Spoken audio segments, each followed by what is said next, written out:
boobs are in.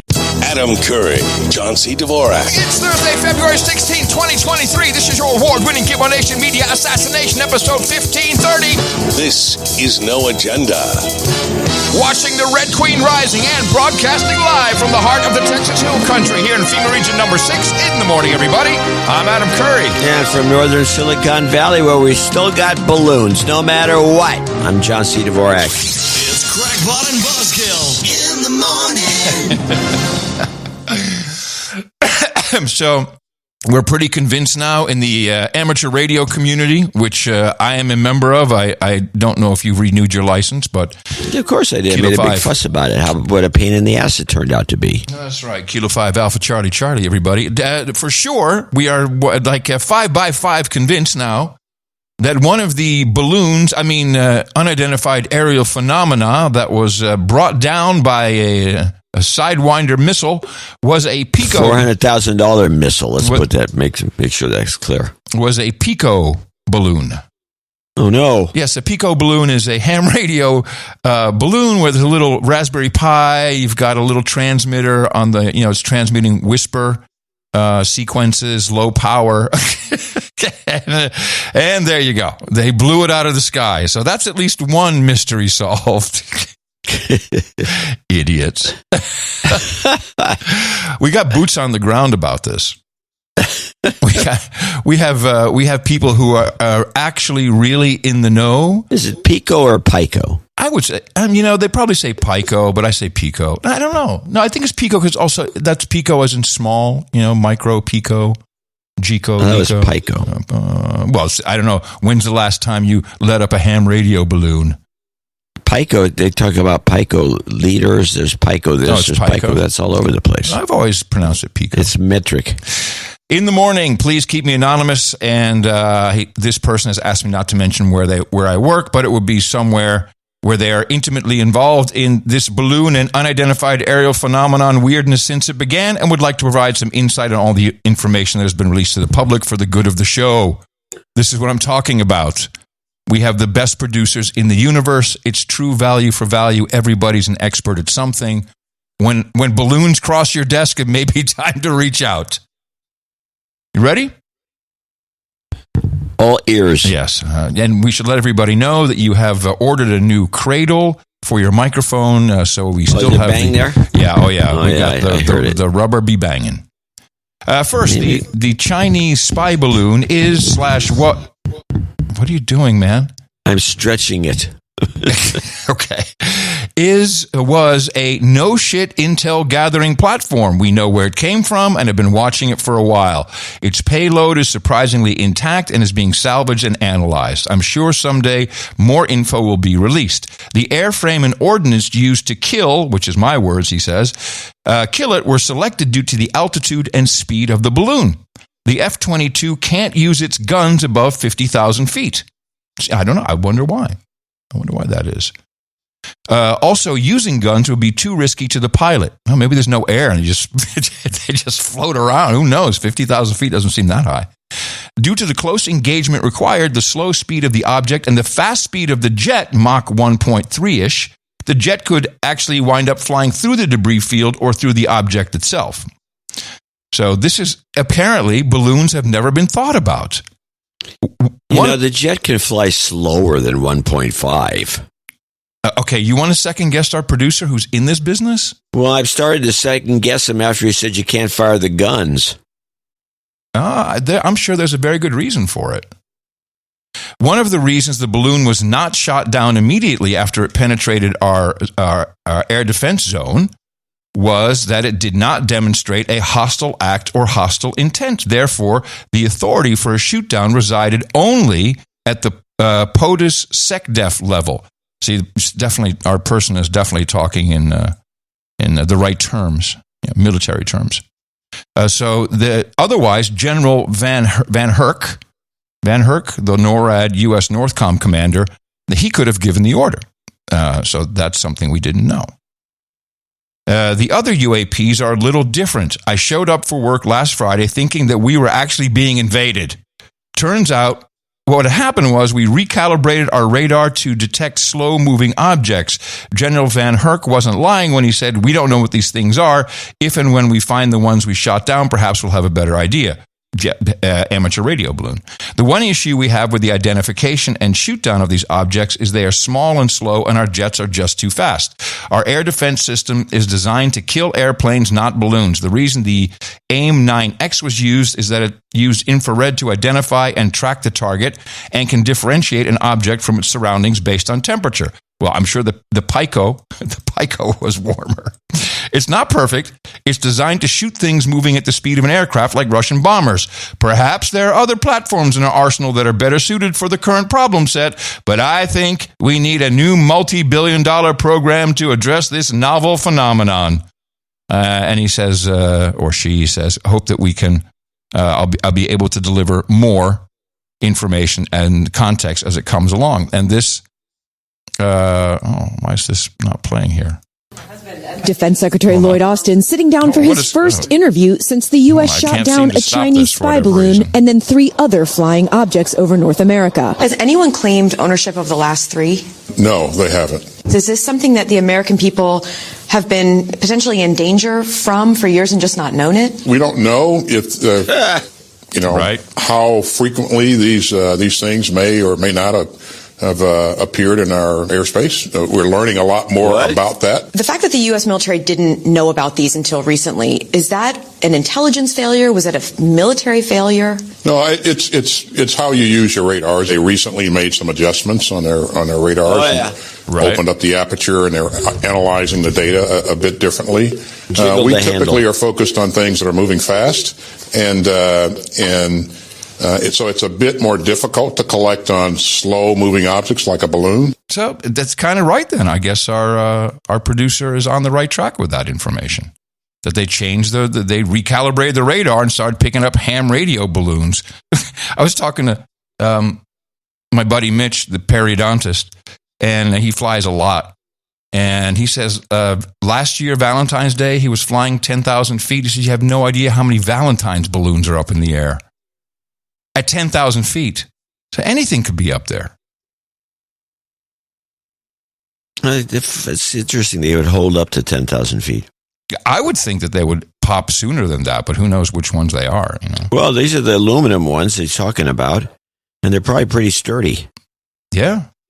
Hold on a second. For some reason, I have to reopen my whole system here. But here we go. Does this work now? Balloons. Here we go. Balloons. Yes.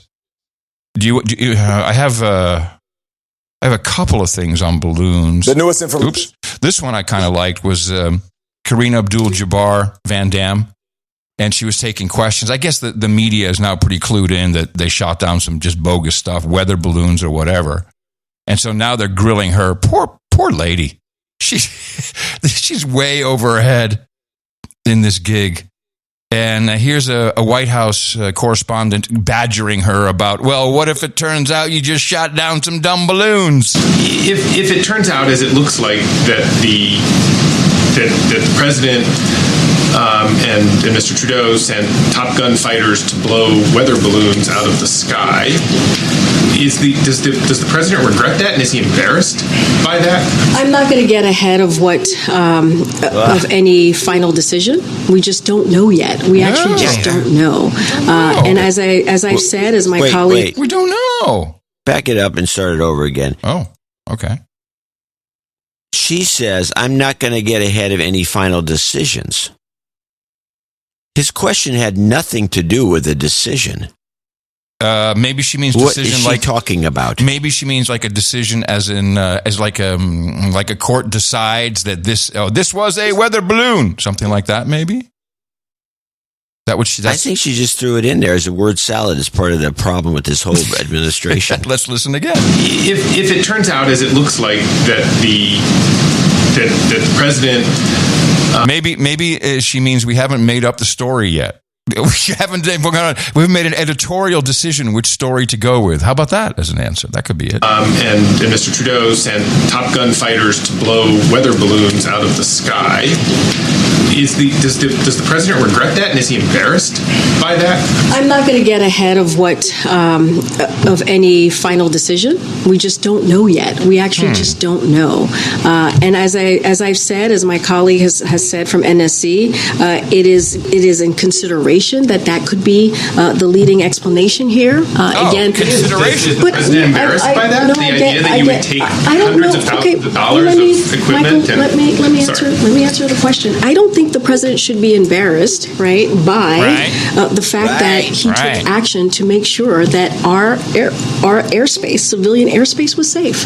I don't think that he should. I'm sorry. I'm answering the question. I am answering the question, right? The president took action because we did see that these objects were in the airspace of civilian airspace, and so to protect. They're in the airspace of civilian airspace of airspace. Protect the civilian airspace. The president took action. He took recommendation by the Pentagon to take that action. Actually, I think that's a lie based upon what our person here says, is that may not have, well, although of course it was their recommendation.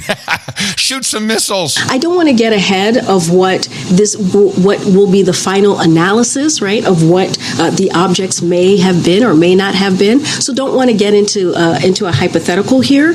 But look, this is the president does everything that he can, everything in his power, right, to defend, to track, and to protect our airspace. And that's what you should. That's what you should glean from what the actions of this president took. That's what you should be reporting on. Don't report on this. That's what you should be gleaning from this.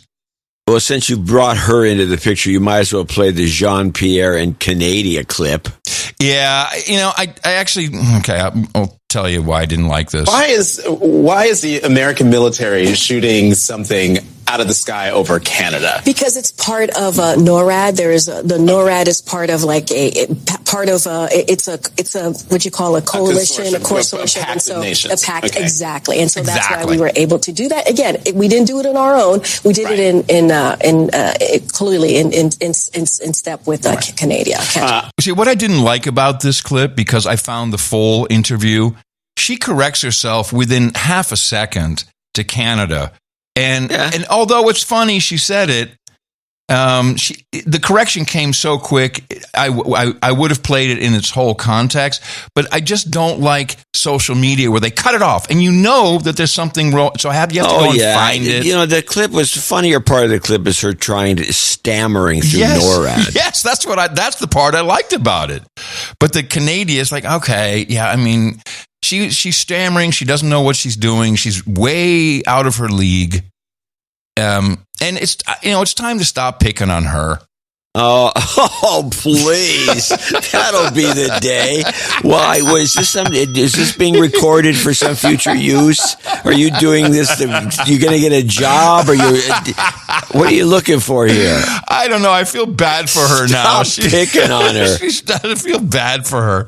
I had for a little while, I felt bad about the elder abuse of the president, and I'll get over it. Don't worry. It's just, she's so, it's almost sad. She's such a manufactured person, completely put together with bits of arrogant.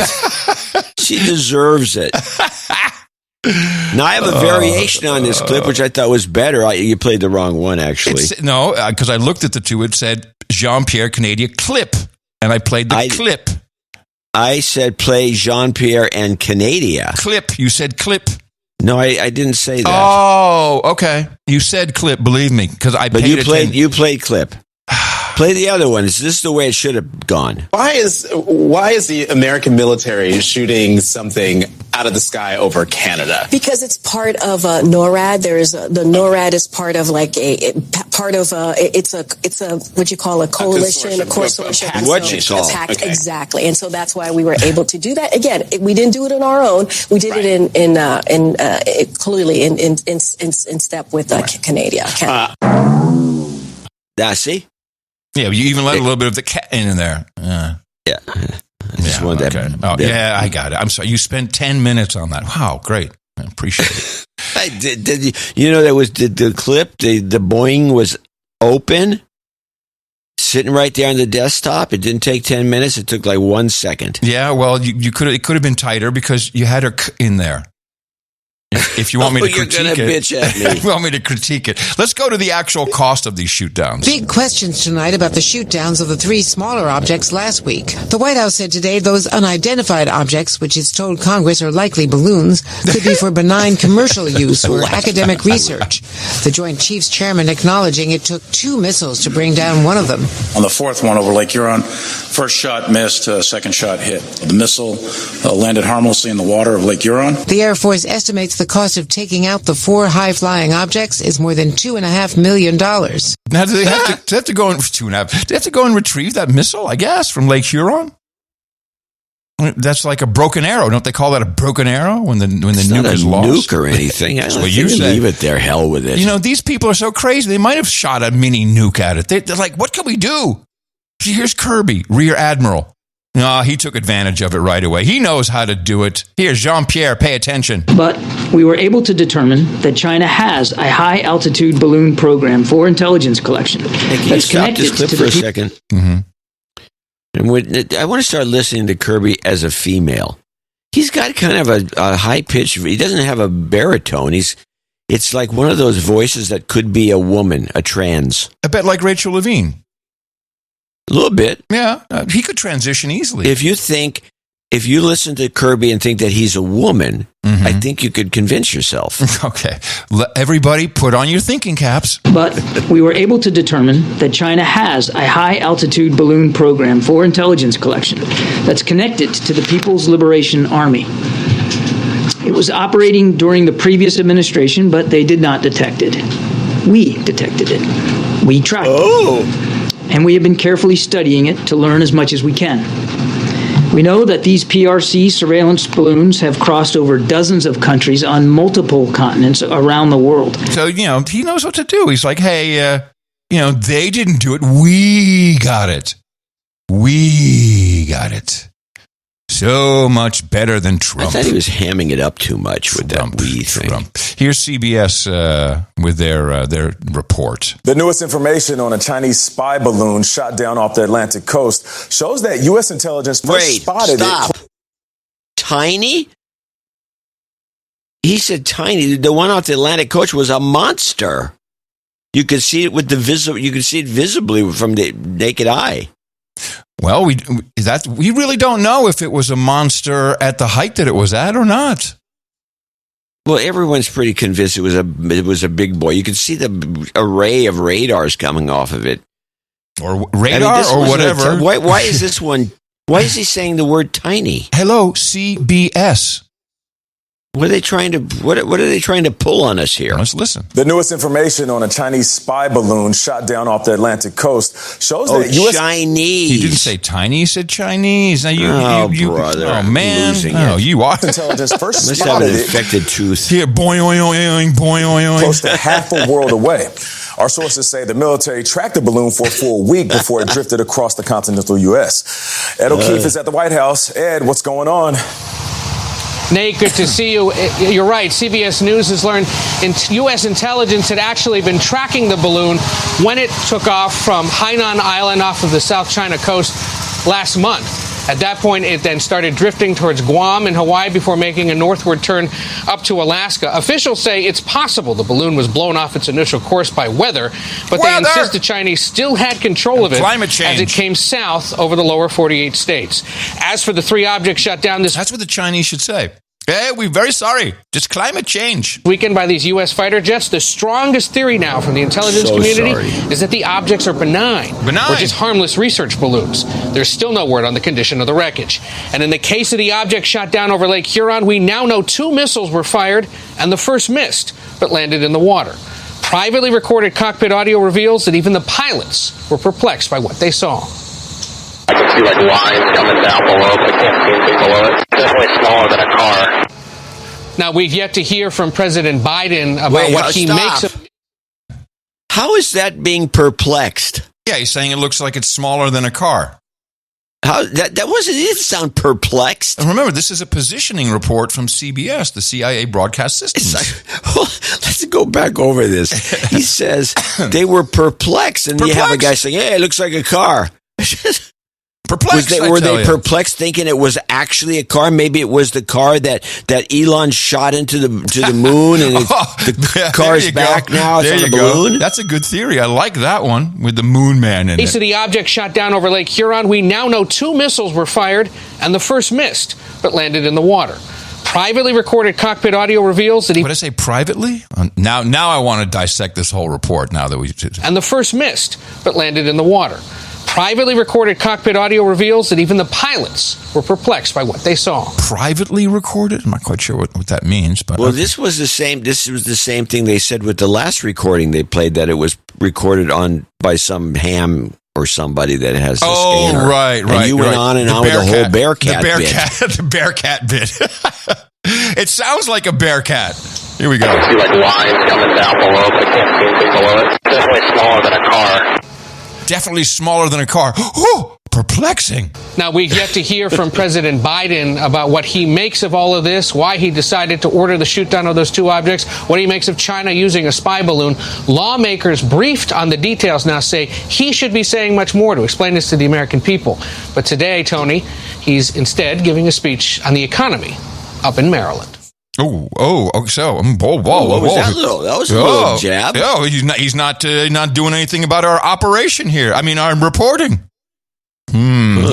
Short one from NBC.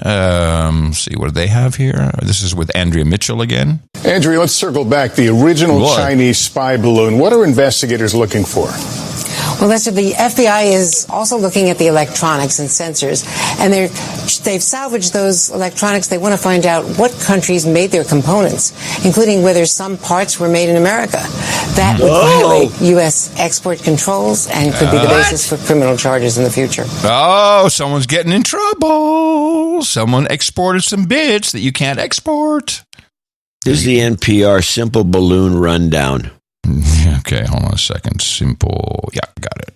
The diplomatic vitriol between the U.S. and China over the downing of a Chinese surveillance balloon off the South Carolina coast earlier this month is showing little sign of easing. China today charging high-altitude U.S. balloons have flown over regions including Tibet and saying the country will take measures against U.S. entities that undermine Chinese sovereignty. Beijing continues to insist the balloon was a civilian research vessel. The White House has disputed that claim, citing the recovery of sensors and sophisticated electronics equipment. Yeah. So this is, they're always everyone's got some theory about what it's covering up. This is nonsense. Who cares? You know what's interesting is, Nana's 99 Red Balloons, the song, or in German, 99 Luftballon. Yeah. Let me just read these lyrics to you. Someone brought this to my attention. Of course, I know the song. I've played it 1,000 times on the radio. The video was horrible. Yeah, it's funny. Marty Higgins sent me these lyrics too. Or a joke writer. Oh, really? Well, there you go. Floating in the summer sky, 99 red balloons go by, 99 red balloons floating in the summer sky. Panic bells, it's red alert. There's something here from somewhere else. The war machine springs to life, opens up one eager eye, focusing it on the sky where 99 red balloons go by. 99 Decision Street, 99 ministers meet. To worry, super scurry, call the troops out in a hurry. This is what we've waited for. This is it, boys. This is war. The president is on the line as 99 red balloons go by. I mean, it goes on and on. Oh, here. 99 Knights of the Air ride super high-tech jet fighters. Everyone's a superhero. Everyone's a Captain Kirk with orders to identify, to clarify, and classify. Scramble in the summer sky. 99 red balloons go by. I mean, this is interesting. It's funny. Yeah. And meanwhile, while we're worried about the Chinese balloons. Ignoring the satellites and the rest, listen to this. This is an update from last week. Chinese space station update. Do you know anything about this? Is it out of orbit? Is it out of control? Is it careening towards Earth? No. Then I don't know anything about it. China's Shenzhou 15 crew has completed the first spacewalk since the completion of the Tiangong space station. Astronauts Fei Junlong and Zhang Lu performed the tasks, including the installation of extension pumps outside the Mengtian Lab module. Deng Qingming assisted his fellow crew members from inside the space station. The spacewalk lasted about 7 hours. More spacewalks are planned for the Shenzhou 15 crew during their 6-month mission. Now wait, is this the international space station or their own space station? No, this is Chinese has their own. They got their own space station. Yeah, and it's been up there, and we don't talk about it. No, Maybe they're just dropping balloons from the space station. Like water balloons, like, hey, watch this. It'll be fun. I must concede I was entirely wrong about the Super Bowl. Although I looked like I was right for a while there. That's the way they always go. It was a good game. And the game was good, but if I may say, everything else sucked. The production was mediocre at best. Well, let's stop and talk about this for a minute because I have some thoughts too. Okay. Now, Well, you stopped me. First of all, the bettors must have really taken a bath on this thing because everyone was betting for everybody, except me, was betting. You bet for the winner. You just go with the winner. I knew that Kansas City would win this thing. They had to. But Philadelphia, everyone was betting on Philadelphia. But there was interesting. I was listening to some talk radio thing on the radio. Sports talk. That's where talk radio usually takes place. Yeah, sports talk, though, is specific. Mm-hmm. And they had Brent Musburger on, who seems like a gambler because he's got all these different stats. He goes on and he says certain things. He says, yeah, the prop bets, and the prop bets are propositions. Yeah. He says there's some real winners here. He says because note the following. One is that the most valuable player for the regular season has never won the Super Bowl since 1999. And there's been eight incidents of the MVP being in the Super Bowl since 90, and they all lose except this one time. Patrick Mahomes did it. Yeah. And so there's a bet that was immediately lost. He found another one. He says in the last 20 years, something like that, some stat. He says the winner of the coin flip always loses the game. Boom, another lost bet because the winner of the coin flip was Kansas City. And then the last one, which I thought was the one I probably would have bet on but I don't bet on sports because I think it's dangerous to throw your money away, is Patrick Mahomes was in 2 Super Bowls previously, and in all his playoff games, all Super Bowls, he always throws an interception. So look for the prop where Patrick Mahomes throws at least one interception. Okay. By the way, I'm a fan of Mahomes. I got to tell you, I'm just a fan of the guy. He's kind of hilarious. Cool. He's kind of. But cool. He threw no interceptions, and neither team threw an interception, which is very rare for a Super Bowl. So there's another money loser. Came close a couple of times. Came close. But you would have lost your money on any of these props. That's why I don't bet. So I don't bet on this stuff. I don't bet at all. And you shouldn't. I lose it. I don't bet it. I don't gamble. I'm not a gambler. Well, I do when I say sure thing. So yeah, that's not gambling. That's insider information. That's the DH Unplugged show. So we have so the game I thought was it went well for both teams. I thought it was exciting. Super Bowls are pretty boring. I thought the halftime show was a complete bust. Okay, stop. I have something to say about the halftime show. You go first. Well, first of all, she was mouth sync. It was lip syncing the whole thing. She dropped her mic because she's still singing. Yep. That happened at least 3 times that I could see. She was out there. I thought she was just kind of chubby, but I guess she's pregnant, which is kind of cute. And then these things going up and down and up and down. I don't get what the point was. Well, let me break it down for you because I saw it right away. At the beginning, they come from the sky. She is at the top in her red dress, big puffy thing, and she's got the white dress dudes down below. She is at the top of the pyramid in the red dress. She is the Red Queen. Everyone knows this is the Red Queen. This is the devil. She's pregnant with the Antichrist, of course. And at the end, if you didn't see it, when she descends back up to heaven, she's thrown the Illuminati triangle. You didn't see that? No, I didn't. Yeah, I didn't watch the whole thing. She's throwing the triangle. That was, once again, and just look at it. Sam Smith, Rihanna, Lizzo, everybody's in red. This is all Satan worship, Illuminati bull crap. And it's just... So you think that, wait a minute. Like I said, I just thought it was lousy. But so you think with the evidence to prove it, because I didn't see the triangle thing or any of that, because I didn't watch the whole thing. Yeah, it was boring. That's what I have. That's what I watch for. Yeah, this is what you watch for, and this is what this is why everyone thinks you're great. You think the whole thing right in front of an NFL audience, a football watching audience of 180 million or something worldwide, they're doing Satan worship right in front of it, throwing it in their face? Yes. Wow. 5 by 5. That's what I'm saying. Everyone says 100%, so I say 5 by 5 now. I don't care either what you say. But yeah, I think you're probably right. Well, then you do care what I say because I'm right. Well, I don't care about the 5 by 5. Just put it that way. You should go back and look. The Illuminati hand the triangle as she's ascending to wherever. Yeah, the throne. As the Red Queen. I mean, this is all symbolic, all ritual. And she was also doing some. I mean, it doesn't gross me out, when she's grabbing, when she's sliding her fingers past her crotch and then sniffing her fingers. You can watch it. She did that. She did that. I did see that. Oh yeah, that was an eye roller. It's like, come on, all right. But that's because she's pregnant with the Antichrist. The Antichrist is coming. It's obvious. The Queen is here to tell us.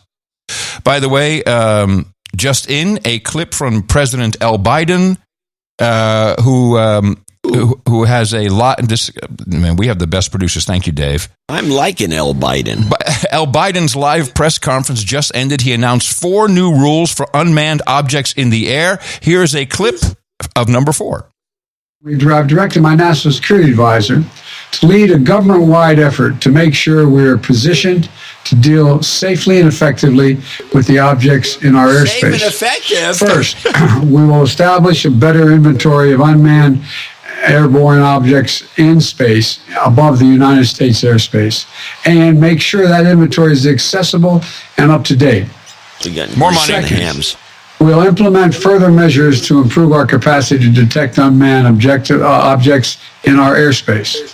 Third, we'll update the rules and regulations for launching and maintaining unmanned objects in the skies above the United States of America.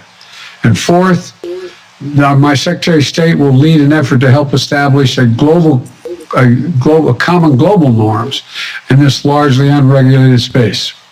No, we become the police of the air.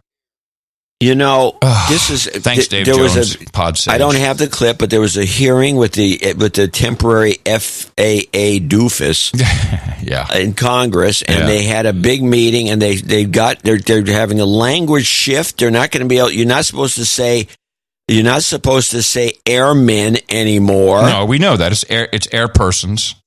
And unmanned is out. Oh, we can't say unmanned. Yes, of course. And there's Biden violating this edict over and over and over and over. What are we supposed to say instead of unmanned? Unpersoned? Unpeopled? Unoccupied? Nobody there? Nobody home? Unoccupied? No. What are we doing? Unoccupied. Unoccupied.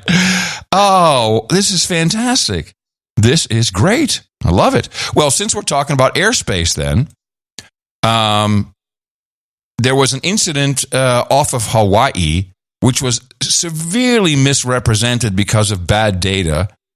And I've spoken to several air persons, air persons about this incident, and I think I can break it down because this is the sensationalism of NBC. Tonight, new details of a serious close call, first reported by the Air Current, involving a United flight on December 18th in Hawaii.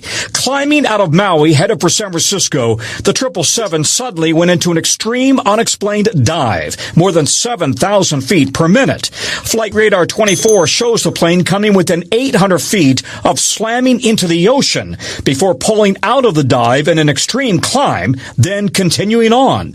United coordinated with the FAA and union, the pilots receiving additional training. This is a great report. So what they make it sound like is that this thing went in. I mean, when you're doing, actually the reporting officially is 8,000 feet per minute. I mean, that makes it sound like you are headed for destruction and the wings are about to rip off, which is probably about true. What is missing from the context is missing is they took off from the Hawaiian airport in very bad weather conditions, and likely activated the autopilot very quickly. They were at 2,200 feet, so the drop to 800 feet above the ocean is 1,200 feet. So it may feel like it's not outrageous. It's not a nosedive because you don't even have time to get into the nosedive. So there's two things that could have happened, and there's also reporting from people on the plane who were air persons. Definitely a something the crew should have been aware of, because they didn't even know they were descending so quickly until all the bells and whistles and the alarms, altitude alarms started going off. What likely happened is one of two scenarios, and we'll never know because the NTSB doesn't. They don't. This is no injuries, no deaths, so there will be no reporting on it. No report, I don't think. Likely, what happened is they had the autopilot set, and they went through this bad weather, and that was locally it was bad. A microburst hit them and pushed them down. And that's what happens. And and the autopilot can't really resist that. And so they were going down, but it wasn't in a dive, so they really didn't know until the bells and whistles go off. Then they apply full throttle. They jack they pull the stick back, go manual, and then pull about a G.5 or 2 Gs, which I'm sure would make people sick and afraid, and heart attacks. Anything could happen. I mean, that's people were not happy after that. I wouldn't think so. The other possibility, which has happened before. And this is where that's why when they say they received additional training, like what is, and these guys together, they had 25,000 hours. So they're seasoned pilots. I mean, air persons. Is that the previous flight crew or someone had set the autopilot altitude to 0000, just a reset. And maybe they thought it was 10,000 or they misread it. It's possible they didn't do their checklist properly. They hit the autopilot, and the plane doesn't go into a dive, but the plane says, "Oh, I have to go down to 0 feet, so I'm going to start going down." And you could also and with the 1,200 feet happens really quickly. The discrepancy in the speed is because this is ADS-B data. These are radio pings that people pick up mainly on their USB, SDR, software-defined radios. They all feed it into I think it's called the ADS-B exchange, which is where all the flight data comes from. This is really from people around the world who just have these things hooked up. In fact, Elon Musk is in the process of buying the ADS-B exchange, so of course he can then turn off any tail numbers he wants. So when you're getting a blip and another blip from someone else 30 seconds later or within 1 second, it's very easy to calculate that speed incorrectly. It was unlikely that it was 8,000 feet per minute, especially when the drop only happened for 1,200 feet. So that reporting, yes. And that, ladies and gentlemen, is a preview of Adam's new podcast, yes. Adam's Pilot Chit Chat. Yeah, where is Marty with the punchline when you have such a setup? I mean, seriously. Yeah, Marty's not here. So that's out of the way. By the way, congratulations to Ashlyn Speed. She got pole position. This is, she's her dad is a producer, and they're going to put No Agenda on their car. She's now in the Formula with the open cars, the ones that look pretty. She's on her way to NASCAR. Basically, that's where she needs to go. She was at pole position. She was leading the race 4 laps to go, and then she coming right behind a car that she was lapping. That car spun out right in front of her. She had nowhere to go. So unfortunately, she crashed. What? Yeah, but they're able to fix her up, and they're going to Atlanta for the next Super Tour event. So, and there's a crash video in the show notes. She was leading the race when this happened? Yes, she was lapping a car. They just hate women drivers. This was rigged. I'm not gonna dispute that. It's very possible. It's very possible. You're the one that thinks all the sports are rigged. Oh, did you see those bad calls by the refs on the Eagles? Of course it was rigged. I knew it all along. You knew nothing. I didn't know anything. Raquel Welch passed What was that? What was that score that you were? I had 38-17, and it was almost reverse. Was it 38-27? Yeah, something, I don't know. Raquel Welch passed away, and that reminded me that I met her in the late 80s. You called her Racco? Raquel Welch. Sorry. I thought the other name was funnier. You did meet her. How was she? What kind of a person was she? I met her in the late 80s. Maybe it was, like 88, 89. And I can't remember if she was in a movie or she was part of maybe it was some promotion. And I remember MTV said, oh, you should go there and make it, should go and see what's going on or something. I didn't know what it was. It was very early on at MTV when I still lived in the city. Did she make a pass at you? No. She was really very quiet, very docile, like just almost like, almost didn't say anything. And she must have been like 50 or early 50s then. Here's the thing. Here's the thing that I noticed. She and this is going to sound weird, but it's the only story I have about Raquel Welch. I'll never get to tell it again. Just like Christina Applegate, she had a layer of fur, a fuzz, like all over her face and her arms, very light, very like bleach probably. Just fur, like her face She's had furry. Yeah, her face had fuzz on it, and I remember going, "Wow, that's kind of interesting." And the same thing happened to me when I met Christina Applegate at the MTV Awards at one time. There's some women have fur. I had a friend of mine, which I haven't seen for decades, but he was Christina Applegate's broker. Broker, like stockbroker? She's apparently a super talented trader. Yeah. Really? Yeah. That's what I thought. Somehow that doesn't surprise me. He says she's really sharp. Wow. Yeah, that makes sense. I like her. I like the stuff she's done recently, like You're Dead to Me, the stuff on Netflix is pretty good. Yeah, she does. It works. Anyway, just back to the Super Bowl for a second. There was an interview with Damar Hamlin. And I have the clip from that. This has been very controversial because of the jacket he's wearing and all the rest of it. Well, the jacket part, I guess he came out and he said, hey, I'm sorry, people give me jackets and I love different art and I didn't realize. And it was weird. It was like a Jesus Christ dress-up doll on the cross with like... It was something, yeah. It was very, very sacrilegious is the word. Weird for a guy who, defeated death and gave God credit for it. So I'm still very conflicted with that jacket. But here's the question that who's our guy over there at the morning show? The ex-football player who they always want to put in a dress. That guy. Strahan, who always gets all the gay stuff. Yeah. The gay stuff. So they send Strahan. It's a gay story, send Strahan. So they send Strahan because he's a former NFL guy. And here's the 1 minute that is pertinent. From the ICU, the question on so many minds, what caused his heart to stop beating? You're 24. Peak physical condition. Good clip. Could run circles around me right now. Can you just turn down your speakers just a tad, just a little bit, just peeking through the noise gate? How did doctor describe what happened to you?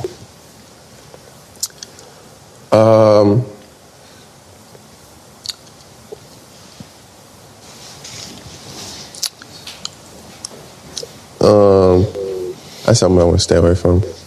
I know from my experience at the NFL, they do more tests than anything.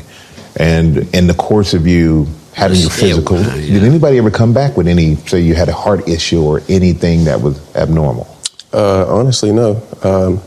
I've always been a healthy, young, fit, energetic, human being, let alone athlete. So it was something that was just that we still processing, and I'm still talking through with my doctors just to see what everything was. I mean, come on. First of all, what is this kid, 24, 25? He's young. Something. Yeah, so this is very challenging for him to answer all of these things that's all being thrown at him. And he knows that he just couldn't handle this question, even though he knew it was coming. He knew what the answer was. And what was the answer? Well, the answer is, of course, it was related to either COVID or the COVID vaccine. That's the only two options. And if you haven't noticed, the mainstream is now they're on it. This is what, if you want to know the best example of a limited hangout, let's start with CBS. And this is the reporting. And by the way, if you accepted the vaccine into your life, if you're young, if you're worried about these stories, it is my belief that as long as you lead a healthy life and you're not eating crap, you can probably be okay. But listen to this. So to do a study like this, you look at the years prior to the pandemic and the typical rate of heart attack death in that age group, and then you see it increase, and you wonder what's the new variable. And so the pandemic is that new variable? That's right. So these researchers looked at 10 years of data across the U.S., all the death certificates that get filed with the CDC, that data. And so what they saw is prior to the pandemic, heart attack deaths were actually dropping. And then that trend reverses, and you see those deaths go up, especially among that youngest age group during the pandemic. And do we know why why younger people might be more at risk? Or we don't know for sure. And in fact, these death certificates are probably not even capturing the fact that they might have had COVID. They're really just saying, did you die from a heart attack or not? Oh, what? Are you kidding me? So now they're just turning that around? It's like, well, remember when it was, well, yeah, you died of COVID, but you had COVID, you died of a broken arm. I mean, this is psyop here. They're really just saying, did you die from a heart attack or not? What we do know, however, is that younger people were less likely to protect themselves against COVID than older people, less likely to mask, less likely to take other mitigation measures. And they were also farther back in line to get vaccinated. So they were not protected with vaccination until later in the pandemic. Those might have been a factor here. So notice that they're now this research, which somehow spanned 10 years, they're saying, no, the minute COVID happened, heart attacks increased, which is not true. There was no reporting on that. I don't recall any of that at all. Now, NBC has the same talking points. They drew it out a little bit more. Now, let me see. Here's the backgrounder clip first. So why the spike in heart problems along with each pandemic wave? Dr. Susan Chang, a co-author of the Cedars-Sinai study, is concerned about the COVID connection. There are a lot of things that COVID...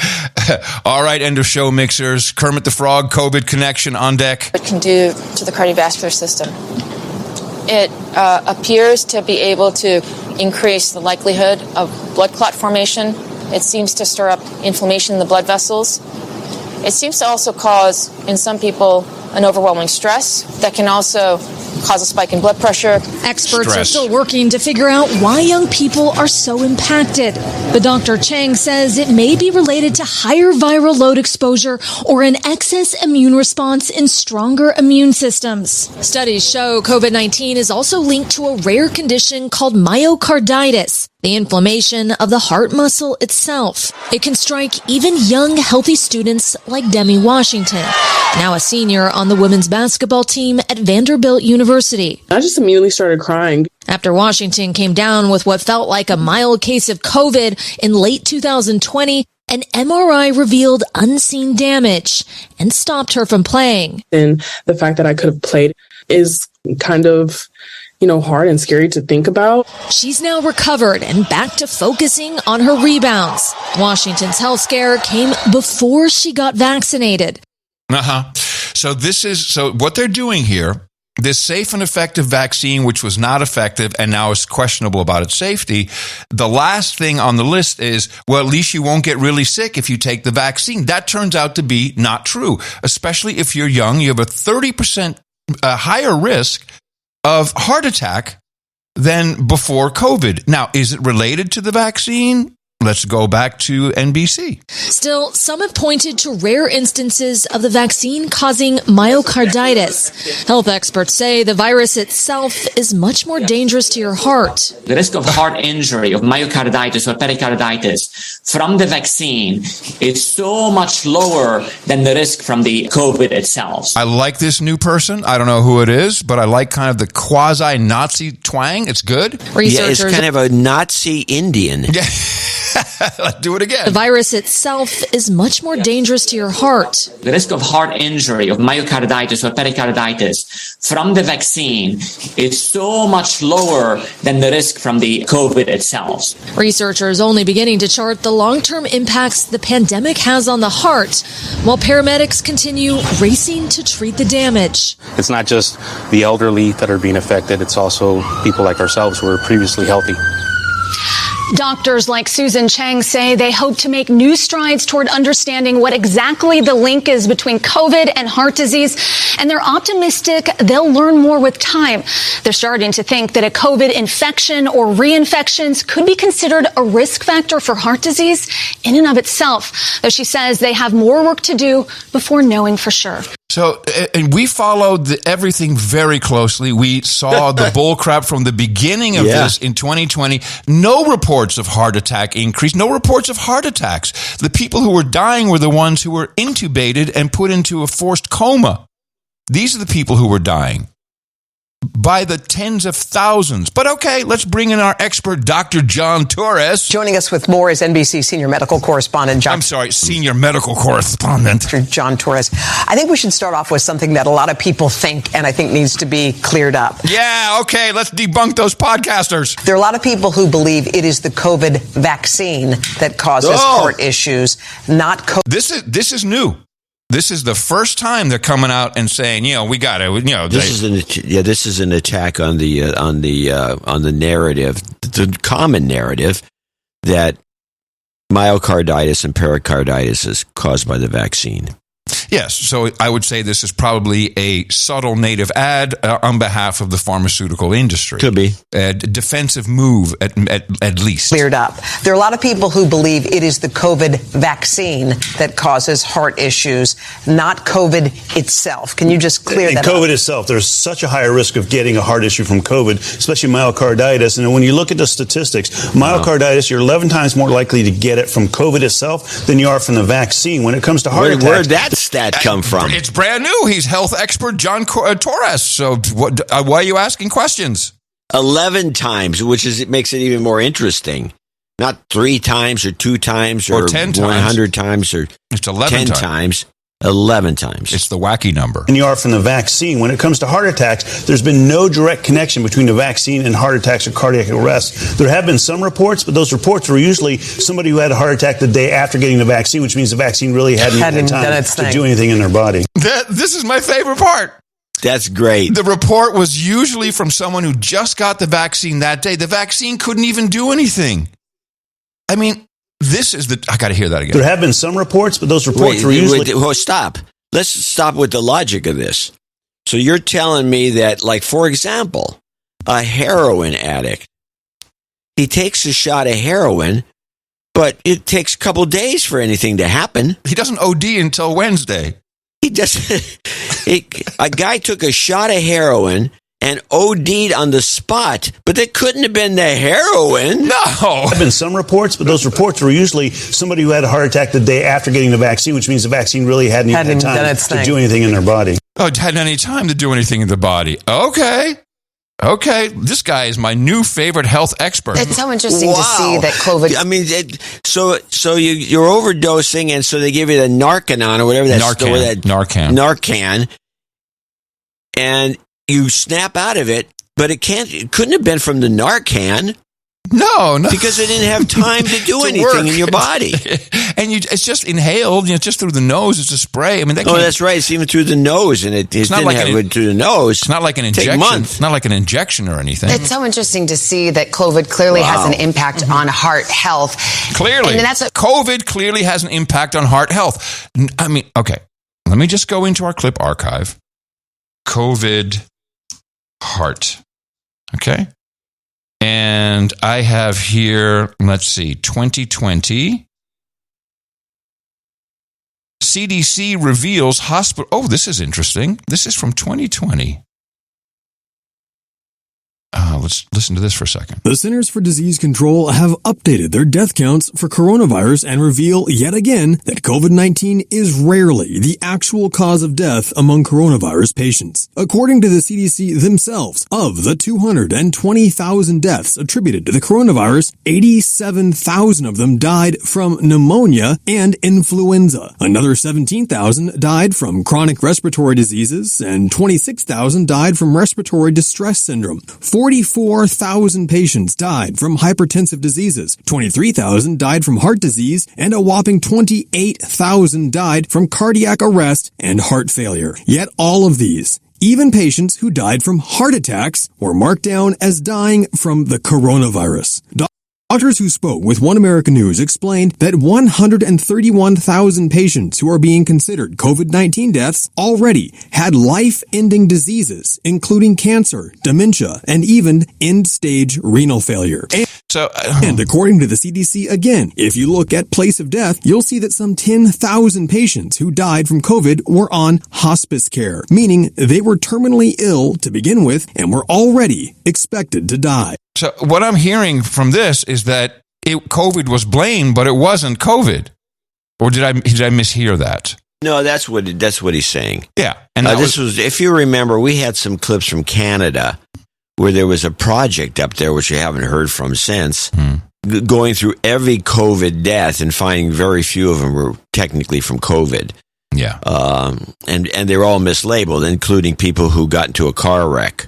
Right, but now, and that's the only clip I have. The rest is from 2022, when they started with the COVID causes heart problems narrative.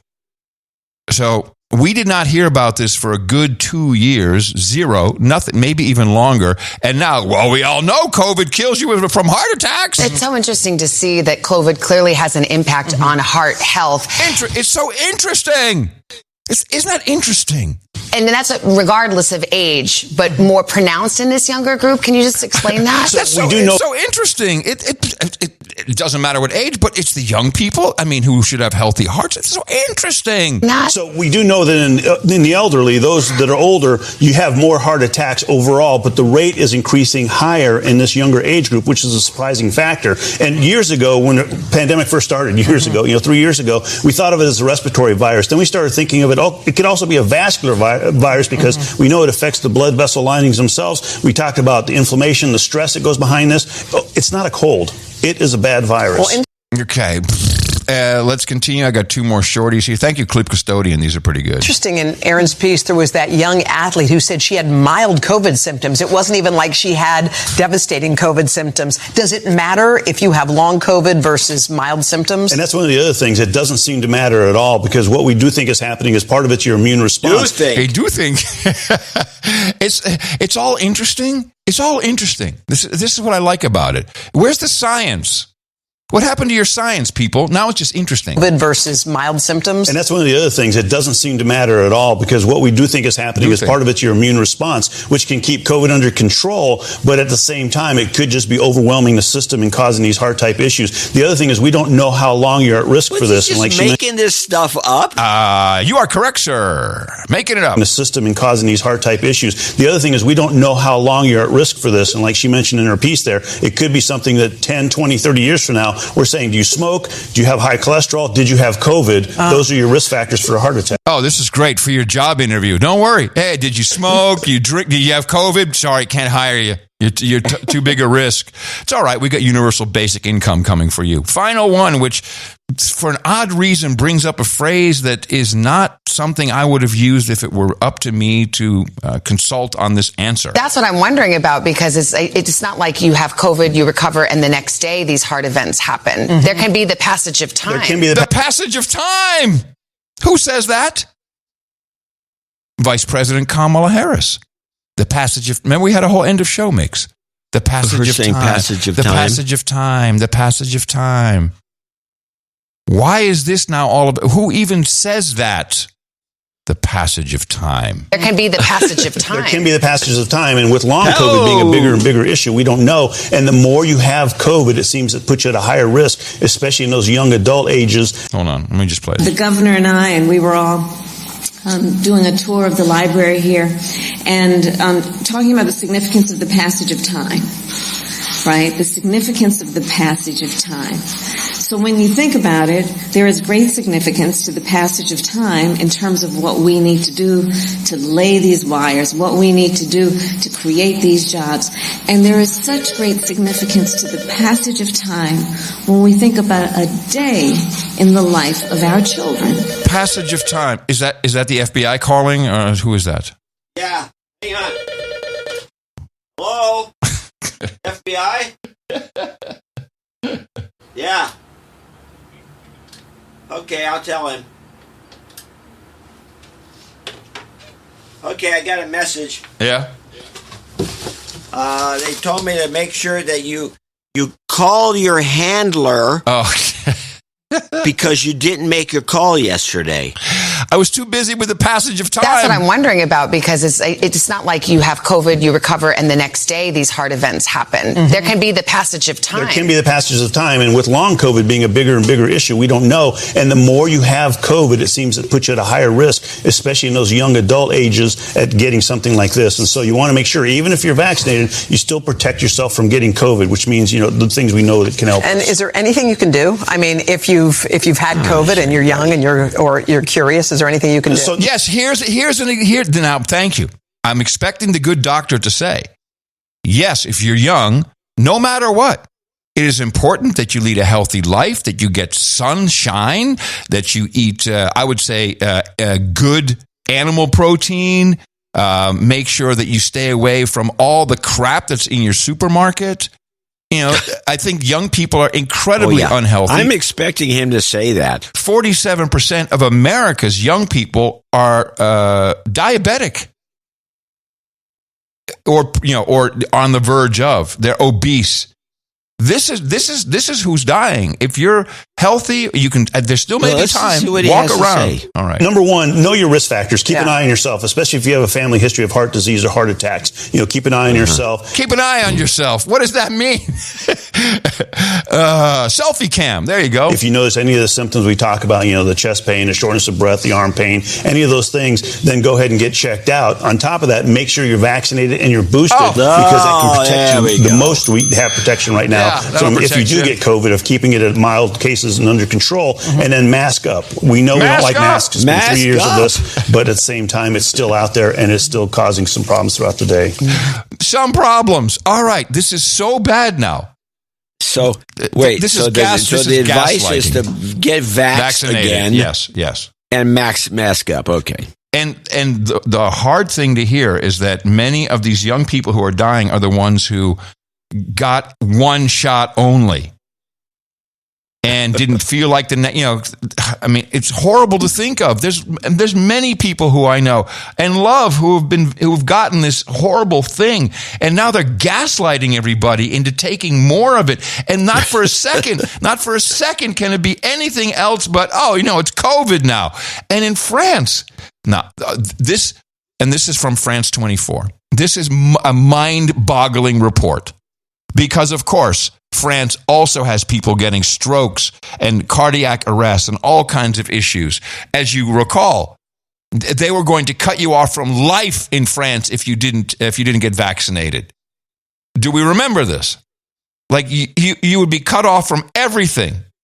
You wouldn't even get. You couldn't get on the metro. Anything. If you didn't have your COVID QR code pass, you were cut off from society, and it was righteous. But now that people are having events, which I don't really want to talk about because, that's between me and my doctor, Damar Hamlin. This is what's causing it. France 24's Shirley Sitbon is here. Shirley, French wine exports are breaking records, but here at home, consumers are shunning the red stuff. Could it be because of those ads we've been seeing when you go to watch a movie in the cinema where you have health authorities telling you to consume less alcohol? Not only in the cinemas, but also on television, whenever you put on YouTube or whatever, you have that. You have those messages popping up. We can see one of them. They've been playing, and you can pretty easily, they put it all out there. If you drink too much wine, they say more than 2 glasses of wine, you can get heart disease, liver disease, you can get your immune system will be weakened, you can get cancer and strokes. That's the message. And we can say that it's probably the opposite, the exact opposite of what we've been hearing decades earlier, when drinking wine was almost patriotic, when it was good for your heart, right? It is, but at the time, remember there was the French paradox. We said that drinking wine is actually good for you. It evens out your diet. If you eat too much cheese and rich food, well, this drinking wine will make you feel better. This was based on some kind of statistic, but scientists today say that you really have to watch out. And some of them even have been saying that you can even not drink wine at all. But of course, they don't all agree. You can drink some wine, but not too much. Okay, we have a resident expert in this arena, John C. Dvorak, wine connoisseur expert. What is going on with this report? This has been going on for a while. A lot of it has to do with the Muslim influence in the country itself. Oh, unexpected curveball. Yeah. Wow. And they've had issues with the Muslim in France who are the teetotaling types. It's not the Turkish Muslims or the Indonesian Muslims who drink a lot. Right. It's the Middle Eastern Muslims and the ones that don't drink at all. And they've actually torn up vineyards in some parts of France. And so now, now they're doing ads in the cinema and on television. The Muslims are doing these ads. I don't know who's doing the ads, but there's Muslim money behind it. I'm absolutely sure, even though it's a poor percentage. That's a great Muslims show in title. France. Muslim money. Muslim money. They have a lot of money. Well, I mean, they can get the money from Saudi Arabia to do these ads if they want to. Right. But the point is that there's that influence, and then there's the other influence, which is just the teetotaling influence, which is worldwide. It's been around. I never thought it was going to ever get to France, but it has been getting there. And so the French are exporting more wine than ever, which is fine with everybody else. Everyone else is happy. Oh, Nobody cares. That's crazy. But it will have a negative impact overall in the wine business because of this influence. And I was just saying it's a Muslim influence in France, which is very high because the Muslim percentage in France is one of the highest, and this was one of the first countries before 9/11. Oh yeah, there were these Muslim maps showing what countries are going to be the majority in, and then they could take them over. Well, there you go. France, I'd say taking wine away from the French is pretty much a takeover. Well, they're doing a pretty good job of conditioning the French to drink less. I mean, but to say, so I didn't expect this. The heart attack angle is where I was going. Like, you're getting heart attacks because of the wine, which isn't that supposed to expand the arteries, expand the arteries and make it flow better? There's no way. That's just nonsense. I mean, it doesn't make any sense, and they've been trying to pull that stunt here too, but it doesn't go over very well. No, because we're all drunk. That's why you can drink too much. There's no doubt about that. No, of but course. If you look at the numbers before Prohibition, the amount of alcohol that the Jeffersons, the Washingtons, the Sam Adams, the Adams, the John Quincy, John Adams, all these people, the amount of alcohol that the colonists drank compared to today, it's ridiculous. How about the how about the Brits with the gin carts on the street? Same thing. They had to outlaw that. The amount of drinking that used to go on compared to today, where you'd have a couple glasses of wine, or maybe, heaven forbid, 3 glasses of wine with dinner. That's a bit much. Two is the limit for me. Well, for you, 1. I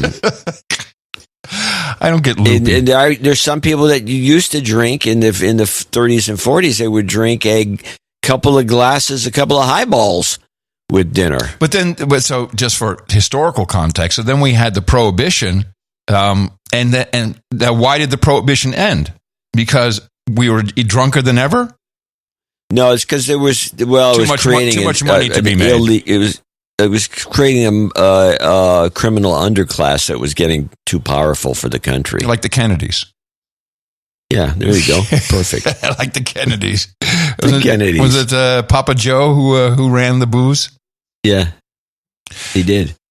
Just back to to Big Pharma for a moment, as we have one issue of chemicals now being solved by a second one. We've been tracking this for a long time. An FDA panel is now recommending Narcan be sold over the counter. The experts unanimously agreed that the nasal spray is safe for use without a prescription. The drug is credited with saving thousands of lives during the opioid crisis. The FDA will make the final decision in the coming weeks. Okay, so we have an opioid crisis. Well, I know what we do. Let's give everybody Narcan. Show everyone how to use it. This is a weird country. I love it, but man. Yeah, that is pretty peculiar. Got a note from a not amused psychologist. I relayed the story that psychologists are on deck to be able to prescribe medication. Yeah. And our not amused psychologist says, I wanted to correct John's assumption about psychologists. To be referred to as a psychologist, you have to have a PhD or a PsyD which requires just as many years of school and more mental health training than your average pill pusher MD. Someone with a master's would be a licensed therapist. Prescribing is already available in a number of states requiring additional pharmacology training, but is not nationwide. Thanks for continuing to treat psychologists as second-class providers to MDs. Okay, well, I'll take that. Except for one thing, criticism, which is that's what it was. Yes, I will take except for one thing. Most of the psychologists I know in the Bay Area are all mass MAs. They're not. I don't know any that are PhDs, and I stand corrected based on this note, but I'm just going by my own personal experience. Okay. And we're happy to stand corrected. It's not a problem. I can stand or sit corrected. I'm sitting right now, so I'm sitting corrected. You're sitting corrected. Let me see. There's do we have any more gripes? I mean, we do get a few every so often. Well, I have not so much a gripe as an update from Project Veritas. As you know, our knight, Sir Daniel Strack, is executive director of Project Veritas, both nonprofits, the 501c3, the 501c4, and he wrote a note. And this is on the heels. In addition, this is the new note because you read the last note. Yeah, this is a follow up. This is the public note, which of course no one's reporting on. And I will summarize it. A few weeks ago, a number of our staff members provided leadership with some verbal feedback describing real management concerns regarding the treatment of people and our internal processes. This prompted the board to solicit feedback from additional staff members, and that internal letter was leaked. The narrative that this is being portrayed by referencing this letter is patently false. James has not been removed from Project Veritas. We already knew that because he told us personally. Nowhere in that letter was there ever a suggestion to remove James from the organization. Also, there were more than 16 employees that provided feedback. This letter was not the only feedback collected. James is the hardest working person I've ever met. Well, you met us. Those who know him well know that he will not take time off unless forced to. And then he goes on to say that the Project Veritas board of directors is made up of seasoned and active members, and they are multi-year donors. So the board of directors are donors. They all love James. They were handpicked by James. He says, I'm not on the board of directors. As executive director, I'm an officer of the organization. My role is to manage our team, help create better processes and procedures to help address the concerns of our team, our board, and James O'Keefe. So what he's saying is possibly James O'Keefe, probably, and other people were treating people like shit, which is, by the way, in the media business, not uncommon. Very common. It's very common. It's common. And I would, I'm just going to take O'Keefe's side here for a moment, that this is a high stress environment and that he's saying, do this, do that. And that there's somehow a bunch of noodle boys got in. Like, well, but I don't want to work. I don't want to do overtime. That's what I'm thinking happened here.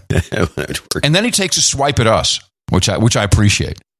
While I do understand the timing of this situation, I do understand. He says, while I do understand. So if that's messaging, hey, no agenda, this is about you.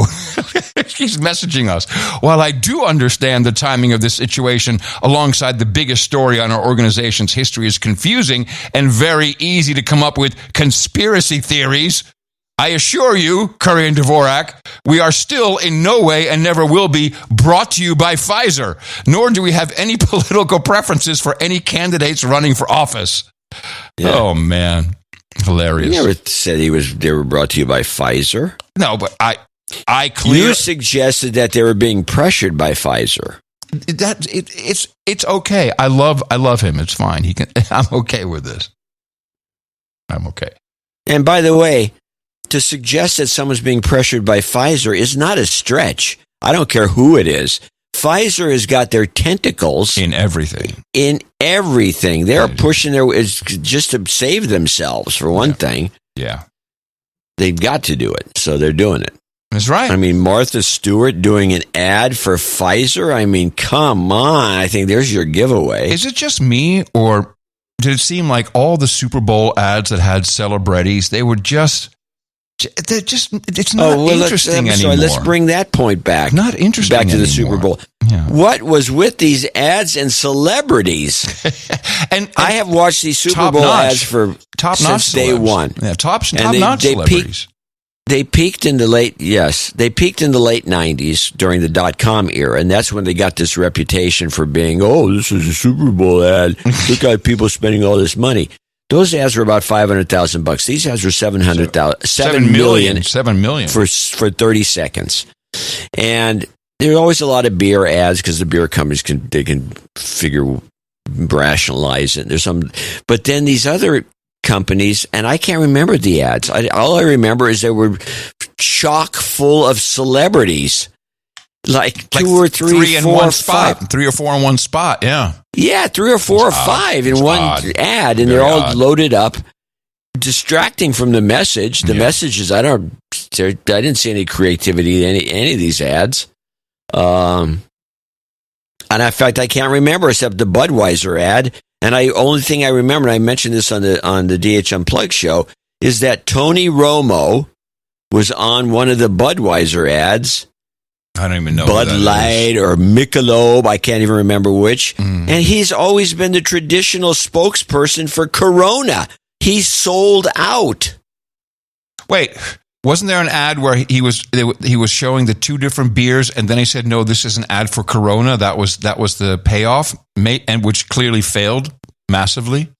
No, there was a couple of these ads. I did notice this. The Bradley Cooper, I don't remember that. Weird. I can't remember the specifics, but I remember a couple of ads where they promoted something else, and they promoted it and promoted, and then a third product came in, which was it's like, have you run out of ideas? No, by the way, I took this dumb class, but in college I did take a course in advertising. You did? Yeah, I did. And this is a long story about how all these crazy courses benefited me over the long haul.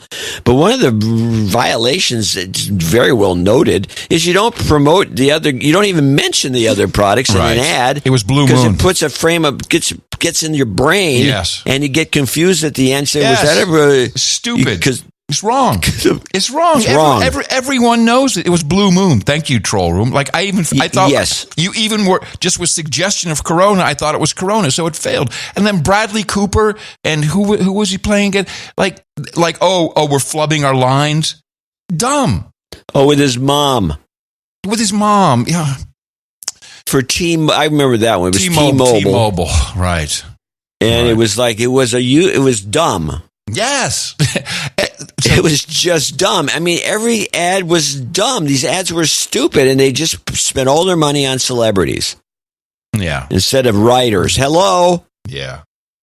All right, switching gears for a moment. Seymour Hersh is everywhere now. He's on podcasts. He's doing interviews on Rumble. He'll be on Brighteon soon. I might as well get this one out of the way. Warning.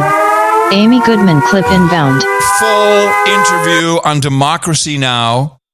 Now, just for a refresher, Seymour Hersh, Pulitzer Prize winner, until he said the Russian collusion there was a witch hunt against Trump. Then, of course, he had gone nuts. He never liked Trump. He still doesn't. No. So I've watched or listened to every one of these interviews. He's spanning the globe because, of course, this is crazy. It's a blog by a discredited old dude, hasn't done anything since the Vietnam War. He's on drugs, whatever it is. It's impossible that the U.S. blew this up and blew up the pipelines, the Russian pipelines into Germany.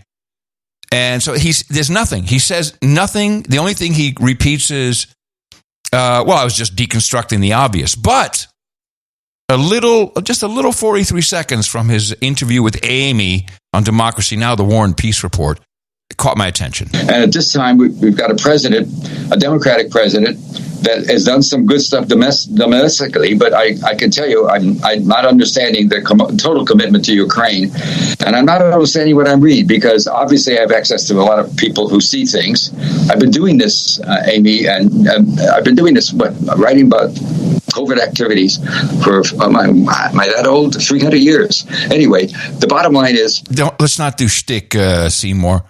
I've been doing this for 300 years. Dude, this is Biden's joke, too. Yeah, COVID activities for my that old 300 years. Anyway, the bottom line is the stories I've been getting about the war, particularly beginning in full, and that's what gets interesting, have been pretty dire. The Russians, I think the end is just a question of time. Right now, it's a question of how many more people Zelensky wants to kill of his own people. It's going to be over. So there's Seymour Hersh saying it's going to be over. The Russians are clearly strong. The Ukrainians are losing. I get they're training children, 15, 16, 7-year-olds, boys and girls. And there's video of them fighting children. Now it's gone too far. And yes. Well, before you get too away from the Hersh stuff, I have some Hersh clips. But I want to do this. It's Ukraine, and you can come back to Hersh.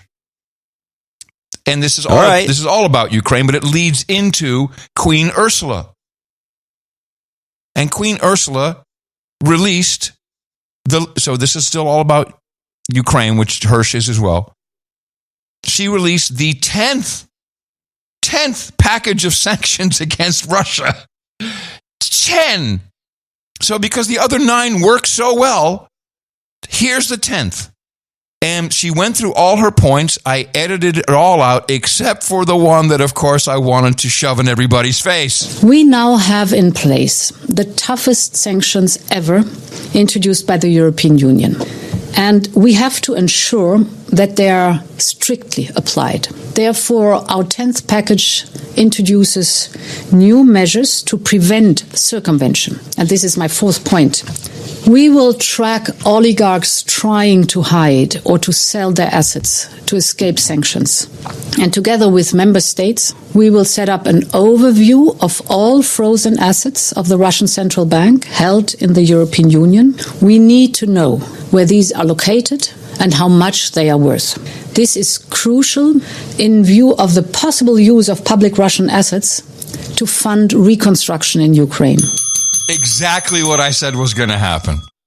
They're going to take the Russian at $600 billion that they froze out of SWIFT, and they're going to use that to pay J.P. Morgan, and because J.P. Morgan is managing J.P. Morgan Chase is the economic advisor now for post-war rebuilding. This is crazy. These people are officially insane. Well, they can't get away with this. No, they're getting away with it. Of course they're getting away with it. I mean, or I saw and I'll hand it back to you for Cy Hersh. I saw it was a Telegram video. I hate Telegram. I hate anything with a T. It was a U.S. military service person saying he believed that the whole thing was leaked to Seymour Hersh because it is the intent of the U.S. government to have Putin respond. And wow. I was like, whoa, I hadn't thought of that one. But I wouldn't put it past them. Vicky Newland, these people are crazy. So what do you have on Hersh? Well, I got a couple of things, but I want to play, now that you brought that up, I want to play Pipeline Debate with Hassani. I'm sure you're aware of the new report from Seymour Hersh, how America took out the Nord Stream pipeline and the White House's denial of any involvement, given the longstanding U.S. opposition to the pipeline. Secretary Blinken's calling its demise a Trump. I'm sorry? This Hassani asking Ned Price about the pipeline story and watching Ned Price squirm. No. Jake Sullivan, maybe? No, I think it was Ned Price. It says Hassani Sullivan. Yeah, I think it's Ned Price, though. Who is Ned Price again?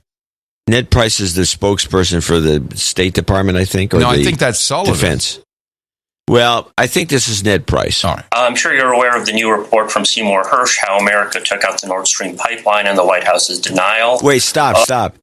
Ned Price, Jake Sullivan, what difference does it make? I'm with you on that. We agree. Of any involvement. They look like the same guy. It's the same guy.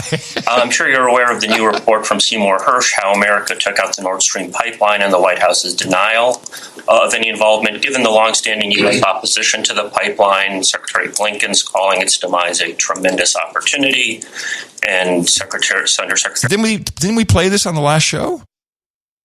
No, this is no. This is no. Okay, all right. Because the all right. Seymour report just came out. We just brought it up on the last show. No, and the fallout is new. I guarantee you, we had this clip.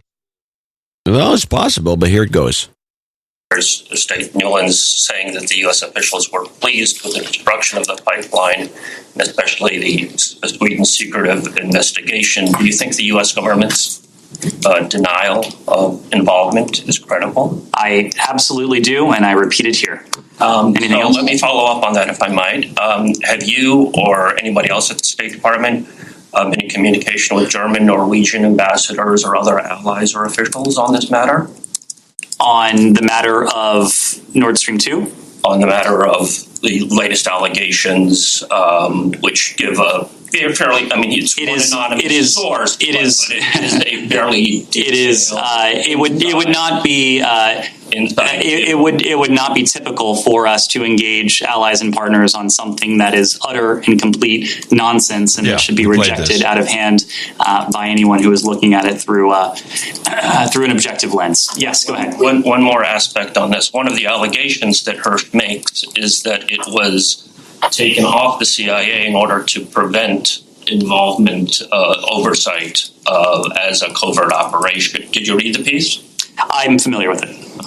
One of his allegations is that it was taken off the CIA. Look, rather than let this propaganda be aired in the briefing room, let me just say it is a fundamental misunderstanding of oversight in our U.S. Congress. Beyond getting his facts entirely wrong, as he has before in very high-profile ways, it is a fundamental misunderstanding to suggest that our intelligence community is not subject to oversight. Anyone who writes anything like that, should not be believed on any fact that he or she puts forward. That it was taken off of the CIA and put under military in order to prevent. Our military is also subject to rigorous oversight. That's my question. That's yes, my question. The answer is yes. So he's going on and on defensively. And the joke is that the CIA is not subject to any real oversight anymore. At all.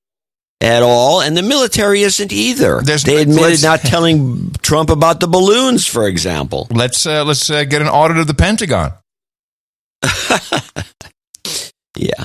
And the reason why I know we played that is because I recognize the audio quality. So, but there was more. You played more preamble, so people get a bonus. It's better that way. I'm glad you point this out. Well, should I just stop now? So let's go with Hersh. Well, if you're going to play clips and pretend they're new, yeah, maybe you should. Come on. Do you have, what's the name of that? Did you have that clip? I had that clip, exactly. The clip is Sullivan briefing Sullivan, not Ned Price. I think it's Ned Price. I'm sure you're aware of the new report from Seymour Hersh. Okay. Oh, you win. Jeez. It's the clip that was necessary because I got Hersh now. Okay. So this is Hersh 1. Don't fight me. Responses. Okay. Where's this from?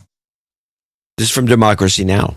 The reason I went into that sort of soliloquy about what's going to happen possibly in NATO and Europe about Biden's act of saying to Western Europe and Germany, we rather keep our war going and you can stay cold, is I think it could cause some countries to say, we may be out of here, What do we need NATO for? And American support when in a crisis, they take away our ability to keep our people warm. It also could lead, I think the Green Party has done very well in Germany. The chancellor is from the Green Party. I think it's going to lead to widespread conservative movement politically.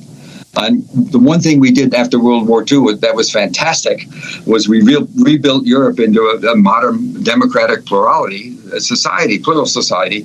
I think it could lead to it won't go as far as it did in Italy. We could lead to some conservative victories and subsequent legislations, because Europe's always had no natural resources. They've always had to rely on others. And the others included us and also Russian gas. And if we want to stop that off, we do it at a political cost. And I think the point I'm making is I'm still going to do more reporting on this because there's still things I need to write about later. I think that this has probably been, in the view of some of the people who did it, one of the dumbest things American government has done in years, and we've had 4 years of Trump. In the long run, I just don't understand why more newspapers, good newspapers like the Times, I still read the New York Times. I don't believe everything they say about Ukraine, but it's still they've got wonderful reporters there. My attitude towards editors is, if we got rid of 90% of the editors in the world, we'd be much better off. But that's always been, since I was a kid reporter, I thought that. So, I don't care what they say. I mean, if I did, I would weep, because some of the stuff is so dumb. So he's bringing out everything.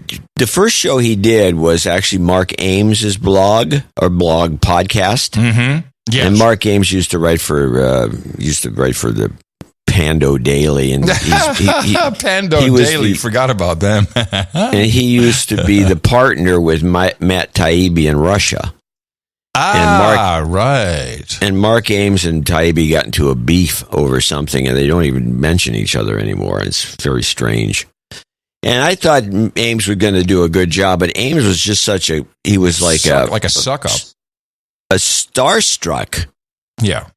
And so I couldn't even get a clip off of that thing. Mm-hmm. Meanwhile, at least Amy and her sidekick asked a few questions, but when they started getting harsh and they questioned some of his stuff, he said he made it clear that this was an operation. It wasn't something, because the Norwegians, for example, said, well, that ship that never left port.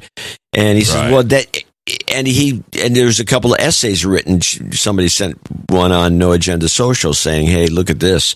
And it had the rundown. It was, I don't know who this guy was, but he was another Substack writer, and he had the rundown of why Hearst's thing was wrong. This was wrong, and that was wrong, and this was wrong.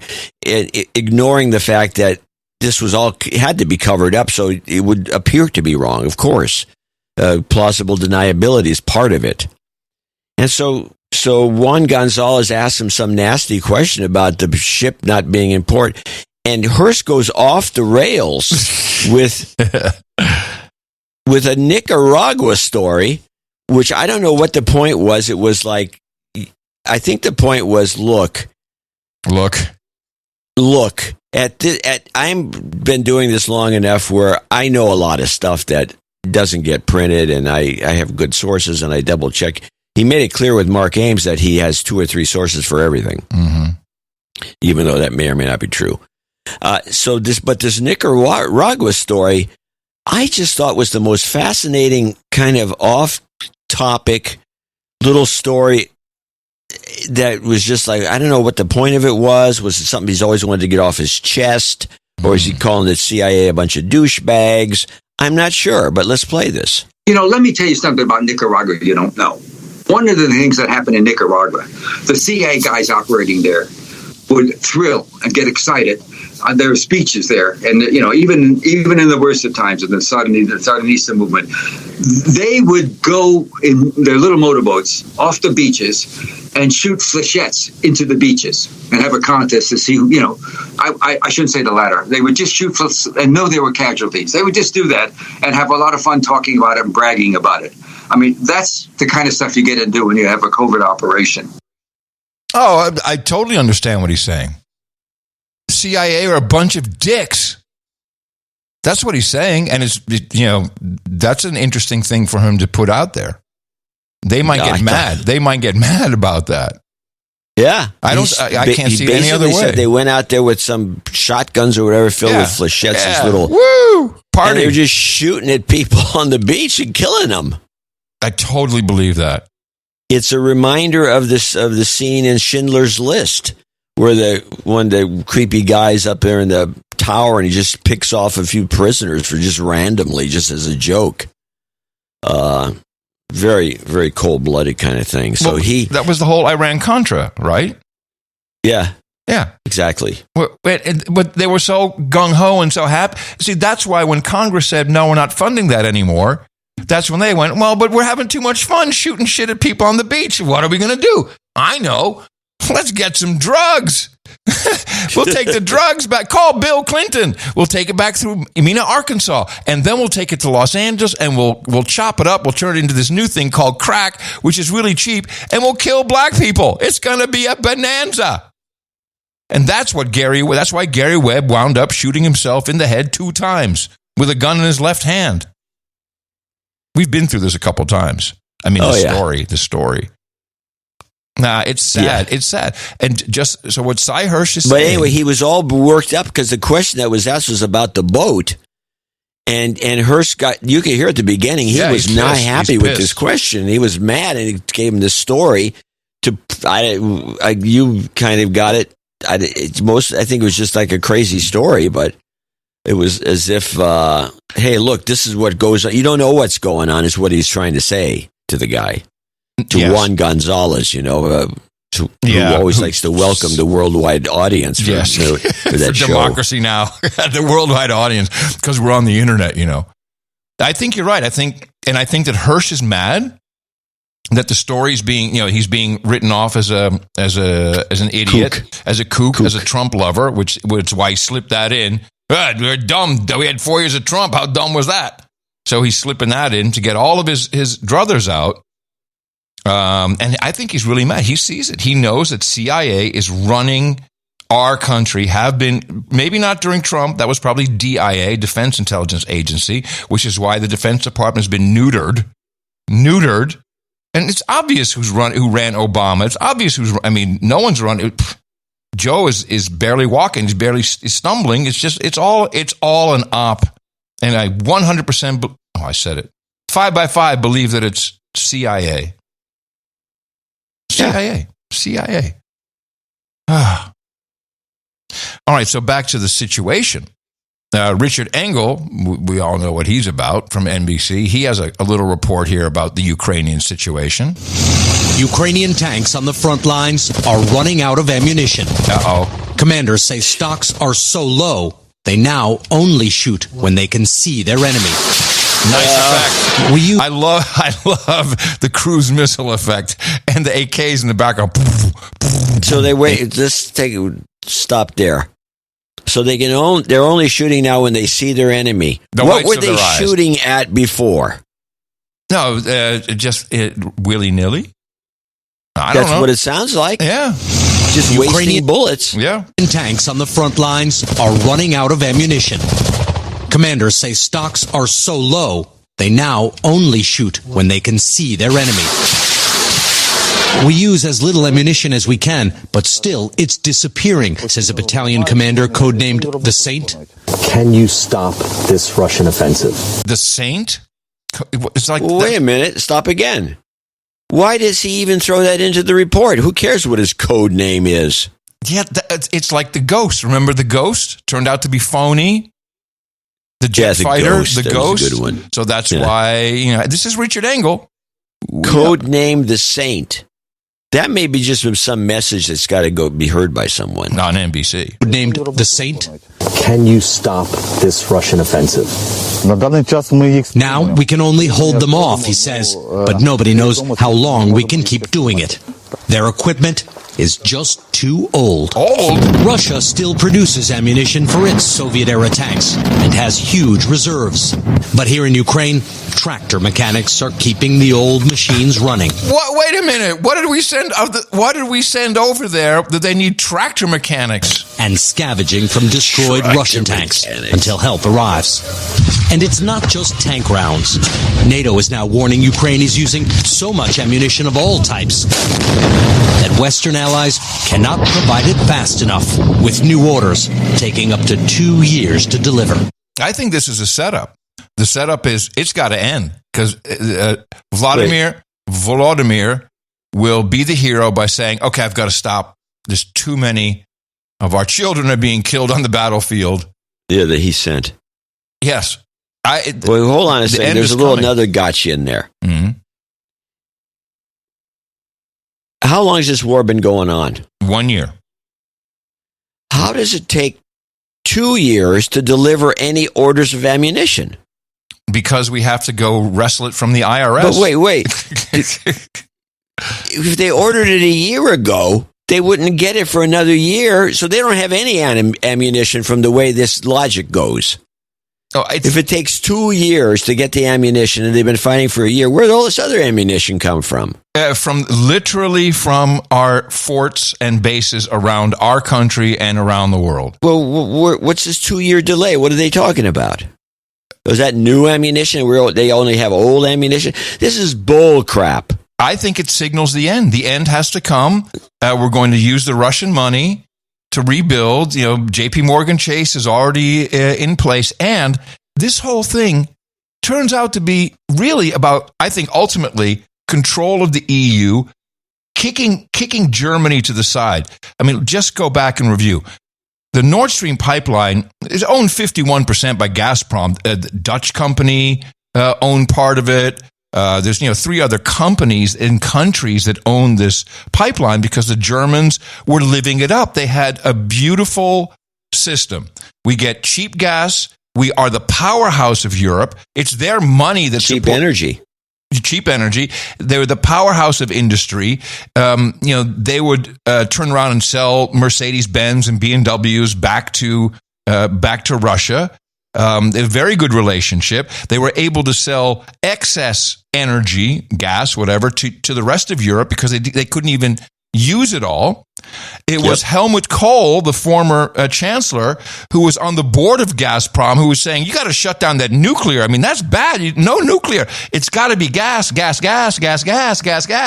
And then, of course, we came in with no, gas is no good. We can't have gas stoves. We can't use gas. We got to go to hydrogen. Hydrogen is where it's at. Hydrogen, even though that was never in play. It was always windmills and solar. And now hydrogen, we followed the whole thing. Go back and listen to the past 3 months of shows. All of a sudden, hydrogen is the way to go. And we have different kinds of hydrogen. We have clean hydrogen, which we'll have in about 10 years. And in 10 years, we still won't have it. Because to make hydrogen, you need a lot of energy. So it's coal, it's gas. It's not going to come from windmills. And it's not going to come from solar. So the only thing left was nuclear. And now here we are back with the same old problem in Europe that has been the problem with the World Wars I and II. Here's the report. How green is hydrogen? That's the question the European Commission needs to resolve as it resumes talks on renewable energy targets today. At issue is whether or not hydrogen derived from nuclear power can be designated as renewable. France, heavily reliant on atomic energy, has been lobbying hard in favour of that, but Germany and Spain oppose it. The French government is especially angry about this because it says it approved plans for a hydrogen pipeline between Spain and France on the basis that its hydrogen would get the renewable label. It's important because classifications of this kind can affect the eligibility for state aid. The French are getting screwed by the Germans once again. This is what it comes down to every single time. And now it's, no, France, no. Well, maybe the whole idea is to do this Ukraine thing, get Russia back where they belong, to keep Germany from taking over the EU, which they were on their way to. If you remember 5, 6, 7, 8 years ago on this show, we used to call it the Fourth Reich, referring to the European Union because the Germans were dominating it. And now they got the friendly Queen Ursula, who is auf der Deutsch. And she's a turncoat.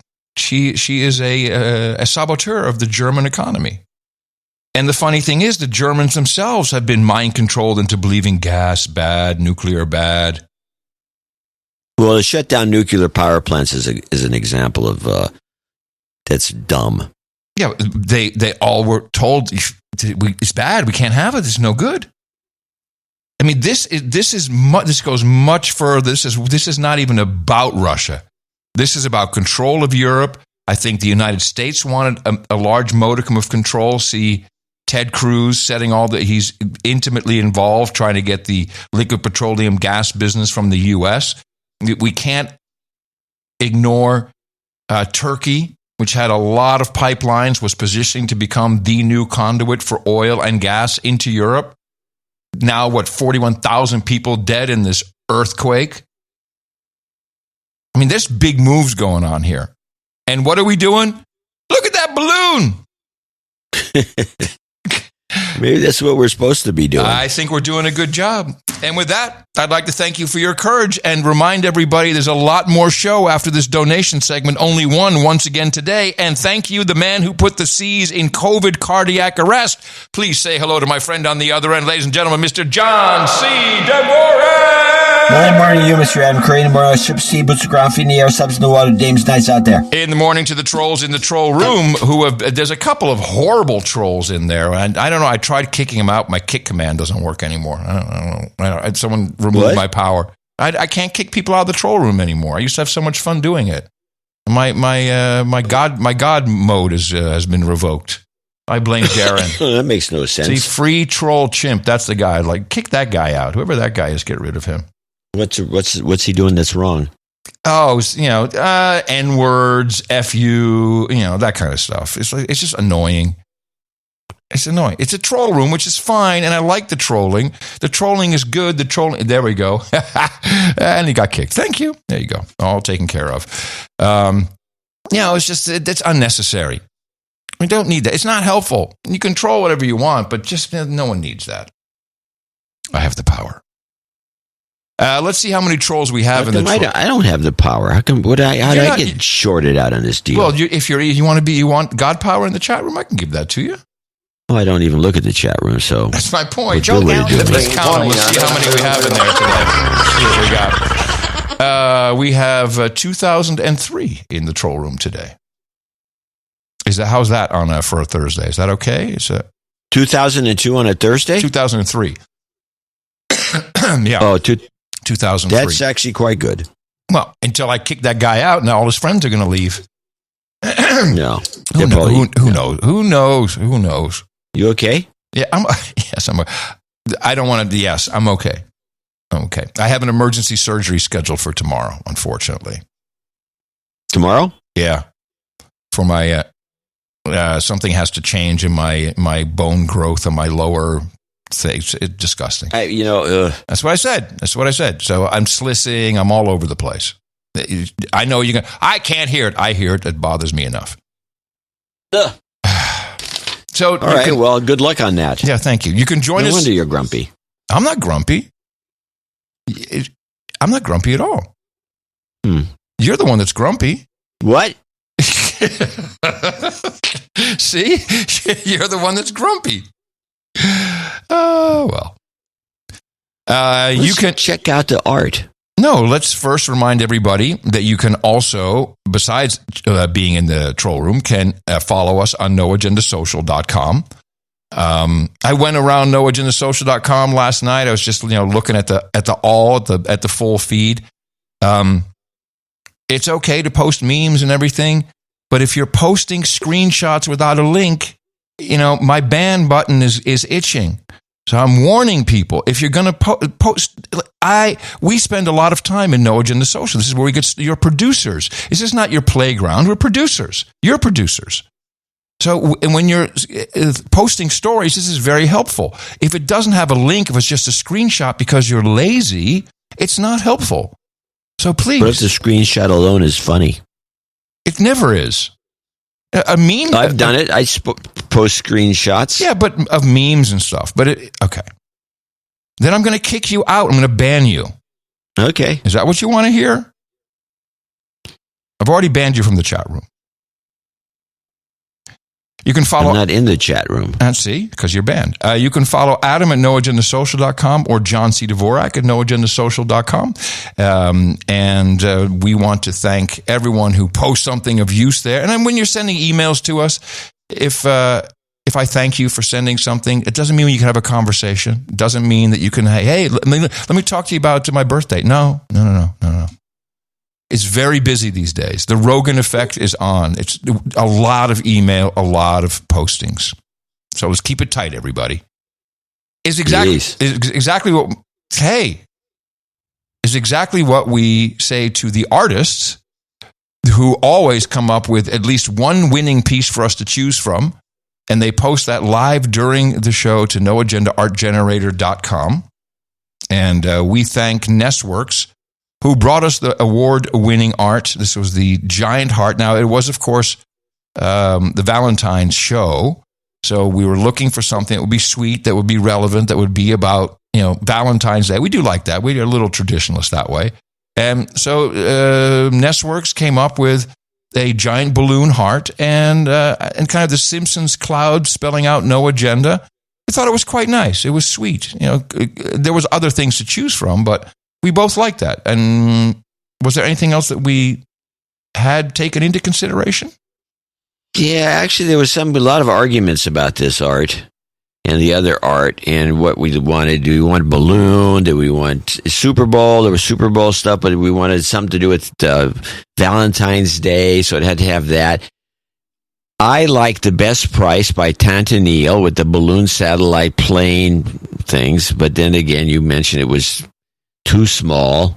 Although I didn't think it was. Let me just see which one that was again. It's on the next page. It's on page it wasn't artsy. Let me see. Oh, it was yes.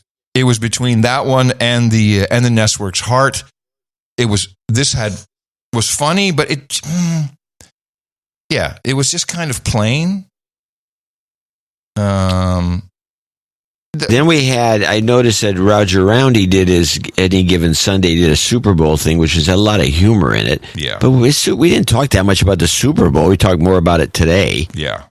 And it was probably I think it was overproduced. It actually looked like a logo for an NBC show. It looked too professional. I hate to say How that. often do you get that? It was too good. too good. Professional. We can't have that. But Paul Couture did a very similar piece, and it was up higher. It was Jets versus UFOs Distraction Bowl, and it was a slick piece too. It was very slick. Yeah. And again, we wanted some Valentine's sentimental stuff of some sort, and that wasn't going to cut it. No. What else did we look? I kind of like the. What else would we have? There's a lot of stuff. A couple of art pieces with Zippy, including a couple of robots plus a Zippy robot. I think that was Zippy's one and only appearance. I don't think Zippy is probably laying down with Freddy the Firewall. I mean, I don't think these are particularly characters that should stay around forever. Yeah, you're not really the true ventriloquist mentality. Go figure. I'm not, huh? Okay, surprising. Thought I would be able to pull it off. Well, you almost. No, that was about it. So I think the piece I didn't think the piece we chose was could have been. It was, well, the thing that sold me on it, if it was one-dimensional, I wouldn't have won. I can tell you that right now. But he put enough dimensionality in it by shading the balloon with some highlights that it took it over the top. Let's be honest, it popped. It popped. As balloons do. And that ultimately is what we're always looking for. We're looking for some pop. The vibrator dildo, no, very funny, not going to happen. Jabs through hearts, not going to happen. Google barf, no. That was just it. I mean, people tried. They tried very hard, and we appreciate that. But we're also going to be very honest with our review of the art. This is the one thing. This is the one benefit the artists get. If they don't win, at least they get a fair review. That, I think, is important to them. Yeah. I don't know how fair the review is that the art was too slick, too good. It's too good. Stop doing that. Thank you very much, artists. And of course, Dreb Scott does the chapters. If you get a modern podcast app, newpodcastapps.com, a lot of these pieces are put right in there that function as markers for the chapters. And you can see people are driving in their cars and they're getting distracted by seeing the art change while they're listening to the show, which I think is a feature. I got one complaint about it. It's like, hey, I'm getting distracted. No, that's the whole point. Or you could just listen to the show live and refresh noagendaartgenerator.com. You'll see them popping up as we speak. And already we have some that I know. Yeah, you put it on your computer screen. Yeah, we're not going to use some of these, I can tell you that. already. Although L. Biden has kind of got my eye. Thank you again, Nessworks. Good job. Who did that? Comic strip blogger. Of course. He's using a generator. AI. Of course he's using AI, which I want to talk about after the donation segment, because my voice has already been stolen and is being monetized by AI. Well, if it's being monetized, you can sue. That's what I wanted some advice about.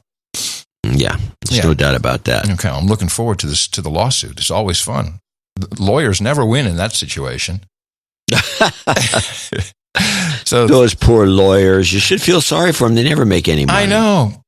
Value for value is how we roll. If you look at the current state of affairs in advertising, it is bad out there. I would say when you see Google having to spend $13 billion a quarter just to get people to come to search on their engine so that they can serve you up some ads, and that they're so desperate, and we'll talk about that as well, that they go into Chat GPT mode and they're on the losing end of it just because, well, we got to do something to get the numbers up. They're in trouble, and we would have been in deep trouble as well if we'd ever made it past 15 months, let alone 15 years if we were doing ads. The show never have worked. Oh, it would have worked. The show would have worked, but the money would never come in. No, we would have been deplatformed. It would have been a nightmare. So we've always relied on our producers, and that's you. If you're listening right now, you are a producer. You can produce value for value in many ways. What we certainly need, and has been low for the past 6 weeks, ever since the start of the year, which I'm sure is related to the start of the year, but also to the overall general malaise in the economy, is support us with finances. And we love to thank these people if they are above $200 or $300 respectively, with an associate executive or executive producer title. These are real titles, the forever titles that can't go away, and you can use them anywhere. We'll vouch for you. If anyone questions it, go check on IMDb, look for No Agenda Show, and you'll see how many people are executive producers, and some bigwigs in there as well. And we kick it off with, Michael E. Reeves from Daphne, Alabama. And with, this is the Double D. $800.85. A big boobs. Very big boobs. Boobs, plural. Isn't that a Double D donation? Is that what we're going to call it? The Double D donation? Boobs. Boobs. We can call it Double D if you want. Oh, I'm going to call it something. Gentlemen, I apologize for the amount of time which has passed since I donated, but I hope the enclosed boobs donation will show my appreciation for what you guys have continued to do. I sold a piece of property and I want to contribute some of the proceeds before the Fed's printing press renders it worthless. In addition, I'm seeking some boobs karma. I'd like to find a nice pair that will stick around for a while. Perhaps your numerological magic can help. Well, you evoked the boob genie. And he says, shout out to Local 251 International Brotherhood of Mouth Hitters. I'd also like to thank you for inspiring me and my friend years ago to start the Liberty Mike podcast, the 17th best podcast in the universe, up from 19, according to sources familiar with the thinking. Finally, by my accounting, this donation should elevate me to knighthood. Henceforth, I wish to be known as Surplus, SS, the expendable, and I request bananas and blow for the round table. That is a new one. Bananas and blow. And Ween does not get enough attention. Ween? What is Ween? Capital W. Ween. What is Ween? You got me. I don't know. Ween does not get enough attention. JCD can pick his favorite jingle for the donation segment in my stead as an executive producer for this episode. I expect you to make it one of your best. Oh, jeez. Okay. I think it should be the classic. There's no winning. We haven't played that for a year. No winning. So that's Think of the Children, isn't it? No, Think of the Children is Think of the Children. There's no winning. We don't, share a secret, it might be called. Oh, that's what it is. Yes, share a secret. God, that's confusing. I can't type today either. Share a secret. That's all. Isn't it? Let hold. No, that's not it either. John, I can't find it. Oh, I don't know what happened. That's probably why you haven't played it. No, but it's not titled "Share a Secret."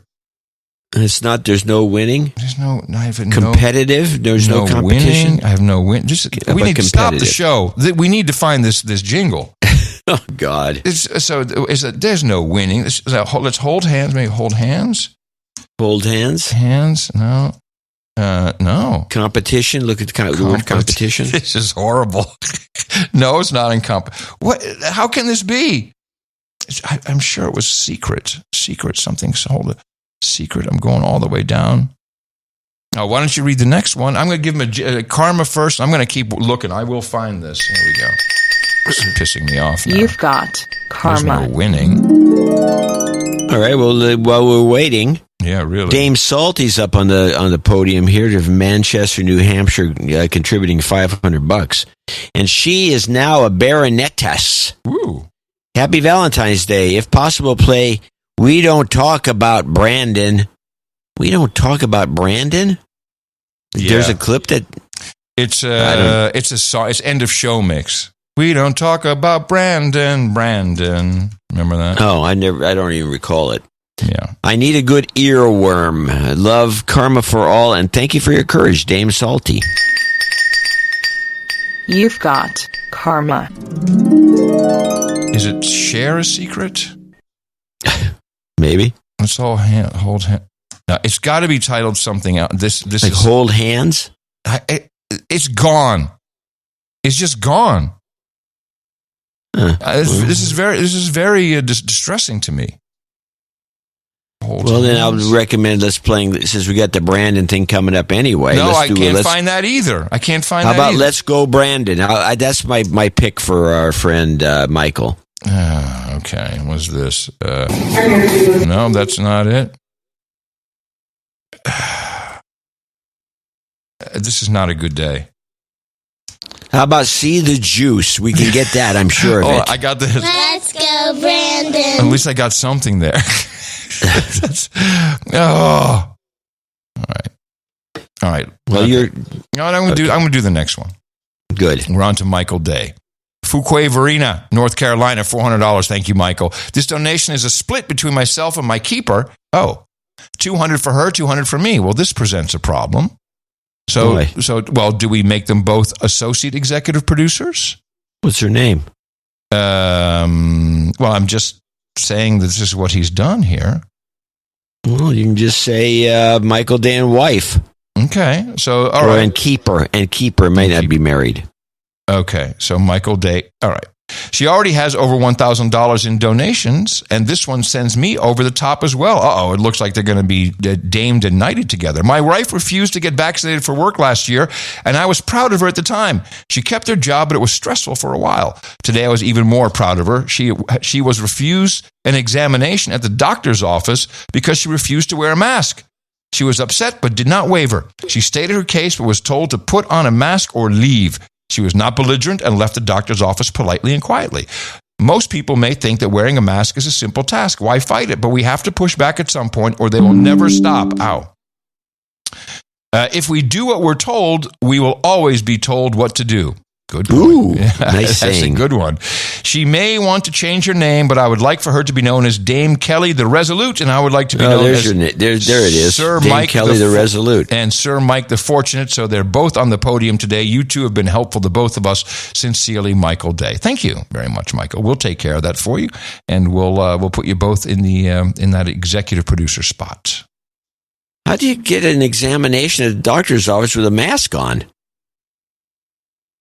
What do you mean? Well, they can't put the thing, check your tongue. They can't put the tongue depressor. They can't look down your throat. Oh, you found it. Yeah, no, actually, that bong you heard was, let's see what it was titled. Hug.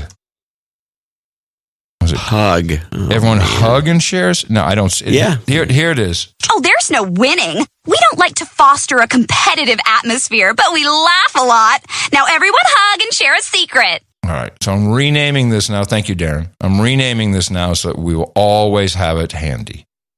And there's no winning or share a secret. How about no winning, share a secret? I'll put them both in. There you go. You can find it for sure. All right. Silvana Gentile in Orland Hills, Illinois is up next at 33677. Damehood donation day has arrived. Please dame me as Dame of the Absurd. ITM, y'all, and thank you for your courage. All right. Karsten Schwartz from Denmark. Langa. I don't know what that little circle above the A is. Langa. Denmark. 333.33, our favorite executive producer donation. Most excellent of Podfathers. Since you failed to mention my 333.33 donation to your coffers last show, I humbly demand satisfaction. Now, what is this about? Did we miss one? Not that I know of. Well, it looks like the back office has determined it's a valid complaint. And Sir Schwartz is requesting a title change, henceforth to be known as Sir Schwartz, Black Knight of the woke-bashing culprits. The possibly OG sluts and single malt at the round table. And the continuation of your distinguished work, may you never find an exit strategy. Okay, well, you've been approved. You've been approved by the back. I would have read that number 2 as the possibly OG. Because OGs, to me, it should be O.G. or OG to all caps. Would you like to read it over and make your corrections? No, I didn't have to read it over because I didn't read it in the first place. I'm just pointing out that I could have botched it. Unlike with John Dietrich, who is in Wappinger Falls, New York, who also came in with 333.33, and he says, Jack, my smoking hot wife, Katie, and amazing kids, Miles and Cecilia, Cece, and my sister, Mary, who doesn't need a de-douching, but I do. Okay. You've been de-douched. And my bro, Danny, needs his D-bag call-out. Douchebag. Ronamo producer, thanks you for your services. I probably blew that up. Your service jobs karma for New Rebar Company. No, New Rebar Company. Jobs, and jobs. Let's vote for jobs. You've got karma. Whew. Benjamin Nidus. We know Ben. San Francisco, California, our first associate executive producer. 255.55, and he is today is not a good day for jingles, honestly. So I'm just going to give you the whole load. Here it is. I'm going to give you the whole load today. And what do you want? He wanted chemtrails. I can give you some chemtrails. For some reason, I can't get it all. Chemtrails. And he also wanted the climate gate, and that will do it for him. To the gate, to the gate, to the climate gate. It's still with us, that climate gate. Well, I want to read his note then. For Adams' mention of Nikola Tesla's discovery earthquake frequency 2.5 hertz, as he had caused a localized earthquake in Midtown Manhattan, according to 1945 Life magazine. Okay, I didn't see it. For some reason, that didn't show up in my spreadsheet. Yeah, okay. Well, yes, he had a little vibration device, and he put it, I think, didn't he put it against, like, the bridge? A bridge. I don't know what he did, but it caused a it was ruckus. Bad. It was bad news. And so his donation was 255.55, which may be the frequency. Oh, yes, 2.5. I was tuning, when I was at the University of California, I was at one of the classes I think was dramatic arts. And I was working with a guy on the sound system in Wheeler Auditorium. And we were tuning the auditorium, and we hit the frequency of the place. Yeah. And it was shaking the entire building. Wow. With these two Altec Lansing Voice of the Theaters. The building started. We're just sending a tone? Yeah. Wow. We were sending a tone, and I don't know how we got to whatever this frequency was, but we were changing the tone, and we hit this one frequency, and the whole building started to shake. And I suppose if we just turned the gain up a little bit and let it go, we could have brought down the place. That's a great story. I've never heard this story. Yeah.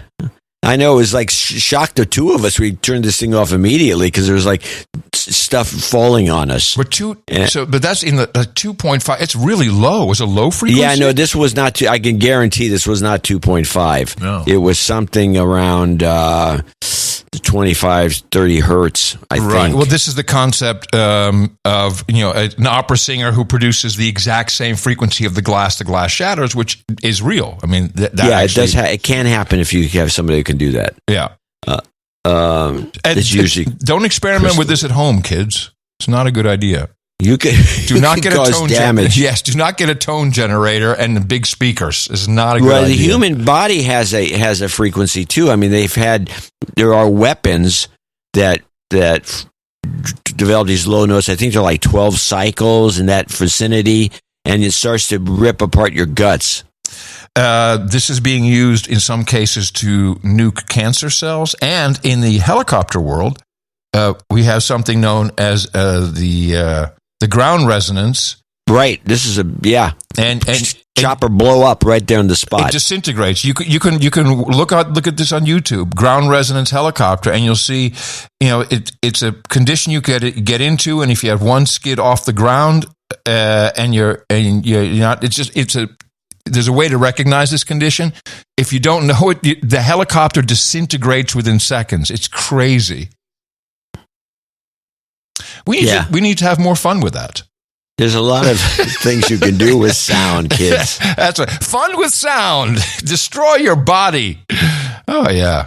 Direct energy. And onwards with the donations with Sir Tooth Fairy in Schererville, Indiana. 23456, great number. Keep up the great work. Thank you very much. Mark Valentine, Grantham in Great Britain. A row of ducks, 222.22. Haway the lads. No jingles, nor karma. Haway. What does that mean? Haway the lads. Haway the lads. No idea. No jingles, no karma. All right. Thank you very much. None given, none taken. Nick Cast in Lincoln, Rhode Island. Another row of ducks. Nice. 222.22. Great shows recently, and thank you for your effort over the pandemic, keeping us sane and the rest of the as well as with the rest of the No Agenda Nation. We wanted to let you know that the best podcast in the universe helped my co-founder and I to reconnect and maintain sanity these past years. In that time, we worked to start our third printed mouse company, Dink. Yes, he sent me a Dink. I have a Dink as well. I like it. Since we both have let's read the note and then we'll discuss the Dink. Since we are grateful to the No Agenda Nation, we wanted to return the value for everyone and offering producers, listeners, including douchebags, $20 off with No Agenda, all one word. Check out www.dink.gg, whatever that is. If you could give your honest review of the mouse, which we're going to do. We're about to give, We sent it in to appreciate it. Don't want to put words in your mouth, so whatever you have to say. Donation to be credited Nick Cass on behalf of Dink. Age. Okay. P.S. LMK, if the keeper wants a mouse. Oh, let me know if the keeper wants a mouse. Got it. Thanks, Nick. All right. So I got the Dink. I'm old-fashioned. I use a trackpad. You're a track baller? No, I use a track point. I use the little IBM red nub. Oh, really? The little nub. Yeah. The CM, as we call it in the business. Because then it's right on the keyboard. You don't have to take your hands off the keyboard. It's just the way to go. It's for me. Now, but I do like mice in some situations. I use one here on this show. And the Dink, which is wired, is a kind of a funny thing. It's like a ball, and the buttons are in front. But I like it. I think it's got a good movement. It feels good. It feels terrific. It's probably It's more comfortable than using a regular mouse, I'd say. So I would recommend it to people who want to try something different. And it's got a scroll wheel on the side, which is very convenient. Yes. Now, that said, to activate the mouse buttons, I think that should be swept up a bit. What do you mean swept up? What do you mean swept up? In other words, it should be moved forward up a little bit because it's so you grab the mouse and you have to push kind of backwards toward the palm of your fingers. The palm of your hand. The mouse, the click buttons in the front? You mean the click button should be moved out a little bit, not a lot. That's my only complaint. I, too, received the dink.gg. It's interesting because they said, well, we're not sending one to John because we know what he thinks about the mouse, so they lied. Lies! I'm surprised they lied. And I've never said anything bad about the mouse. I just said that I don't know that there's no evidence people want to use There's no evidence. There's no evidence people want to use this mouse either. But I, too, received the GG. Here's what I like about it. I love the scroll wheel on the side. Completely with you on that. It's a very different type of grip on the mouse. So I tried it initially in my show setup, and I was still in learning mode. I do like the resolution; it moves fast. It's all high. It's very high tech stuff. It works great, but it would be too much learning for me to use it during the show. I do, however, have it hooked up to my big screen where I have some charts and stuff, and it's really great for that. Particularly with that scroll wheel on the side. And I've gotten quite accustomed to the two buttons in the front. I like it. Above all, I really like the attention to detail of a custom small batch bespoke device, including the USB cable, which is they make the USB cables themselves too. And the sleeve is, it's not like a plastic sleeve, the cable. It's some kind of fabric, and it's very nice. It's to me a functional art piece. That's what I thought about it. I really liked it. I won't use it on the show, but I do use it in daily life occasionally. And people should check it out. I like that it's different. I always like something that's different. Functional art. I like the name, and I think it fits. You call it the GG. I call it the Dink because it looks just like there. What do you got? You got a mouse? No, it's a Dink. All right, Dinkers. Vanessa Atanasio is in Portland, Oregon. She comes in with 216.23 and says, "Please de-douche me." You've been de-douched. I would love to be put on the birthday list for Thursday, 2/16. That is today. Jingle, fear is freedom. Travel karma would be greatly appreciated as well. Love is lit. So I'm presuming that this is because her age is 23, probably. You think? Is that the reason? I think so. Could be. Yeah, something like that. We got it for you. Fear is freedom. Subjugation is liberation. Contradiction is truth. Those are the facts of this world, and you will all surrender to them. You pigs in human clothing. You've got karma. Who did we determine this voice sounded just like her? That jingle.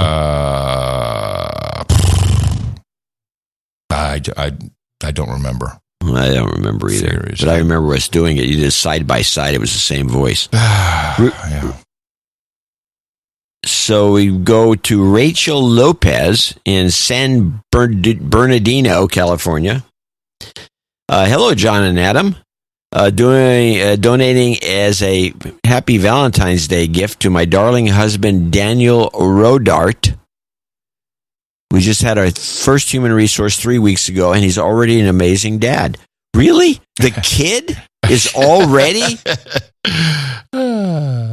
Yeah, kids are great that way. That's what she says?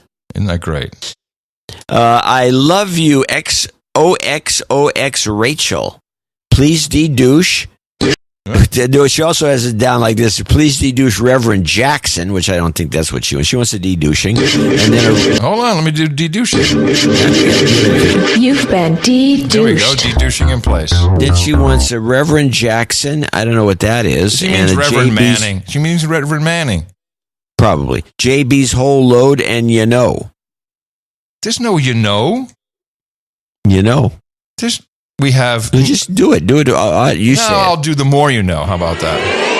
They're saying that all hell is going to break loose and you're going to need a Bitcoin. I'm going to give you the whole load today. The more you know in the morning. There you go. I think that's what she wants. That's what she gets. It's useful. Thank you, Rachel. And the last associate executive producer goes to Rick Norman from Brick, New Jersey, 200. In the morning, gentlemen, I grew up listening to you on MTV. I hope you were watching. And remember the day Sir Daniel Strack... Oh, listen to this. And I remember the day my business partner, Sir Daniel Strack, and good friend at Garden State Distillery told me about your show. He is the executive director of Project Veritas. I have held meetings here at the distillery and have just shipped some bottles of our whiskey to Baron West of the Balderdash Boys. I donated 233.33 today. Well, why does it say 200? And joined the monthly subscription of 33. Oh, okay. So he did 200 and a monthly subscription of 33.33. Got it. I was wondering if I could be de-douched today. Of course you can. Of course you can. You've been de-douched. And maybe some karma for my good friend Dan Strack, as we know him as Baron Strack, as I think he could use it. Have a great day. Thank you for your courage. Rick Norman, of course. We're actually going to give him a little bit of R2-D2 karma for good measure. You've got karma. And we have knights and dames and birthdays. I'm going to get them set up while John takes us through to the 50s. And I will mention, it wouldn't hurt to send a bottle of whiskey. Just saying. To the two of us. Wouldn't hurt. Wouldn't hurt. Wouldn't hurt at all. Especially some of the good age stuff. Lucas Williams is on the list, and we're just going to go through these. These are other donations that are above the $50 mark. We just read these without the notes. Lucas Williams in Roswell, New Mexico, of all places, $100. Steve Peterson in Kingaroy, Australia, and that's $100. But he needs a de-douching. You've been de-douched. And he needs a douchebag call out for Robbie. Douchebag. All right. Andy Robbie Baker in San Leon, Texas. Got a birthday, 8215. By the way, Steve Peterson was $100. 8215 for Andy. Sir Kevin McLaughlin's right there again, and I believe this is 133. No, I thought it was he was in the 139, 140, wasn't he? I don't have the list in front of me. I'll swing around and get back to it. But he's on a roll. He's the Archduke of Luna, lover of America, and obviously lover of boobs.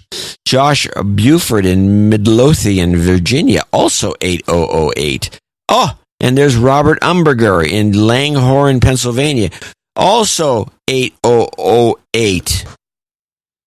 He says, can everyone send some boobs? We need 2 donation segments. There you go. That's an interesting rationale. Right. Devin O'Connell, Boylston, Massachusetts, with 6006, another small boobs donation. Small boobs. Boobs are in. Yeah, boobs are happening. Franklin Monterosa, Dodge City, Kansas, $57. Christopher Dechter, $56.78. Mark Empson in Plainville, Connecticut, $56.63. Paul Webb in Twickenham, UK, $55.55. Jennifer Hansen in Braintree, Massachusetts. This will switcheroo for her dad, Don Hansen, in honor of his birthday. And she wanted the de-douching, so we should give that. You've been de-douched. For him, I guess. For 5150. 5110, I'm sorry. Michael Shambow in Topeka, Kansas, 5110. Richard Futter in London, UK, 5110. Troy Funderburk in Spokane, Washington, 55. Ian Kozak in Williamsburg, Pennsylvania, 5033. Alexander Beatty in Tomball, Texas, 5001. And the last group here is all $50 donors. And I will just read their names and locations. Starting with Sir Brandon. Let's go, Brandon. Savoy in Port Orchard, Washington. James Edmondson in South Plainfield, New Jersey. Christian Freeman in San Marcos, Texas. Kevin Dill, Sir Kevin in Huntersville, North Carolina. Josh Adair, Post Office Box, military somewhere. Stephen Crummy, El Cajon, California. Baron of Belmont in Belmont, North Carolina, and the Catawba River Basin, by the way. Kelly McDill in Mission Hills, Kansas. Chris Slewinski, Sir Chris in Sherwood Park, Alberta, Canada. Easy Landscapes in North Stonington, Connecticut. Easy Landscapes. Philip Ballou in Louisville, Kentucky. Dame Patricia Worthington in Miami, Florida. Real Deals Now in San Antonio. Real deals now, everybody. San Antonio, come now because the real deals are now. Sarah Kruger in Fort Wayne, Indiana. And she'd like to go to a meetup, so somebody set her up. And Big Papa Productions in Minneapolis, Minnesota nuts. And that concludes our list of producers, executive producers, everything in between for show. What is this, 1530? 1530, all right. Yeah, 1530. Thank you all so much. Of course, thanks again to our executive and associate executive producers who came in with those bigger numbers. We appreciate it so much. You can find out how to become a producer of the No Agenda Show, financial producer, that is, by going here. Dvorak.org/NA. Of course, time, talent, and treasure is all appreciated, and a karma for those who need it. I'll give you a double up. Why not? You've got double up. karma. Thank you again for supporting the best podcast in the universe, episode 1530. Our formula is this. We go out, we hit people in the mouth.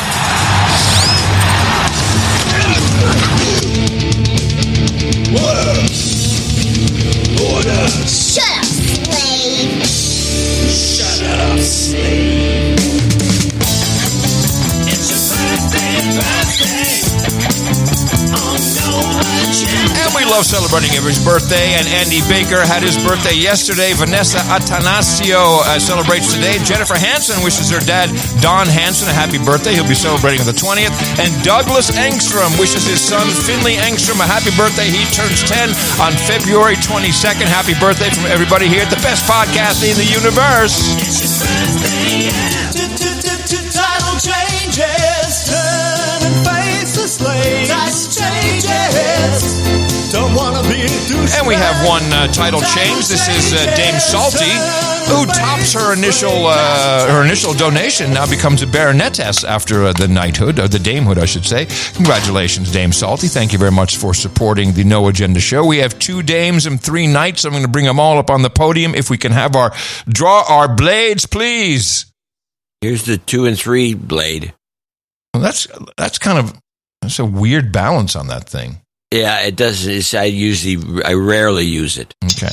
Ooh, yeah. Don't swing that near. There's mine. Oh, goodness. Kelly Day, Sylvana Gentile, Michael Day, Karsten Schwartz, and Michael Reeves. All of you up on the podium here because you're all about to receive your damehood or knighthood, and I'm very proud to pronounce thee as Dame Kelly the Resolute, Dame of the Absurd, Sir Mike the Fortunate, Sir Schwartz, Black Knight of the Woke-bashing Culprits, and Sir Plus the Expendable. For you, we've got Hookers and Blow, Rent Boys, and Chardonnay, but we've got more.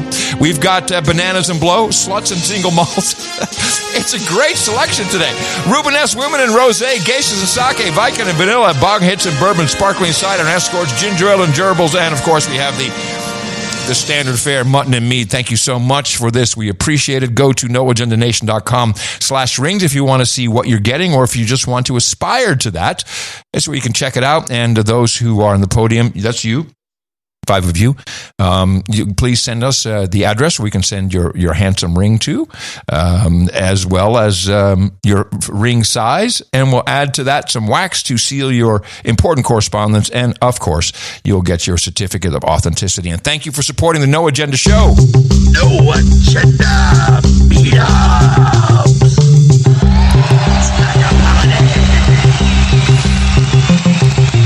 The first thing I got to do is there was a long note from Mailman Dan, who attended the Keep Up, which was the Keeper meetup in Chicago.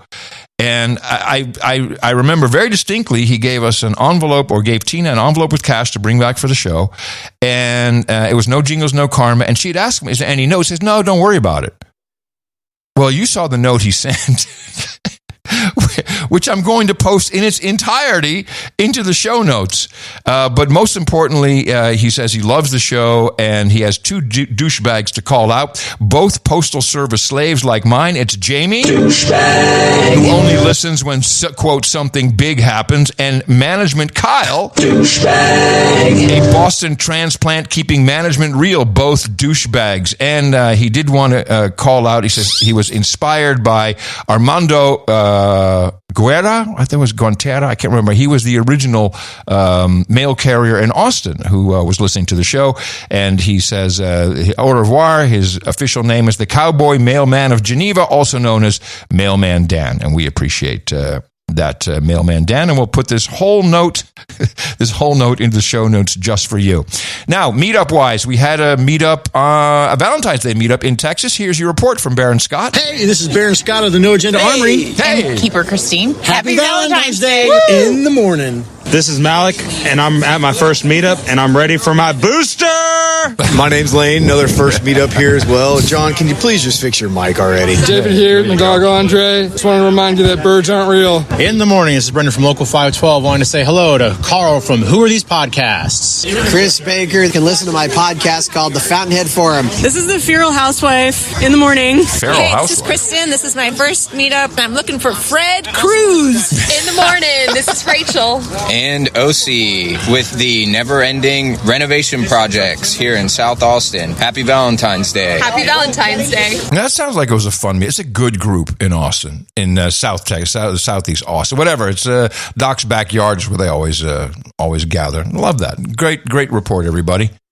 The No Agenda Meetups, this is where you can meet the community. You will not look like anyone else there because everyone looks off-kilter, different, and you identify as immediately as that weird bunch over there.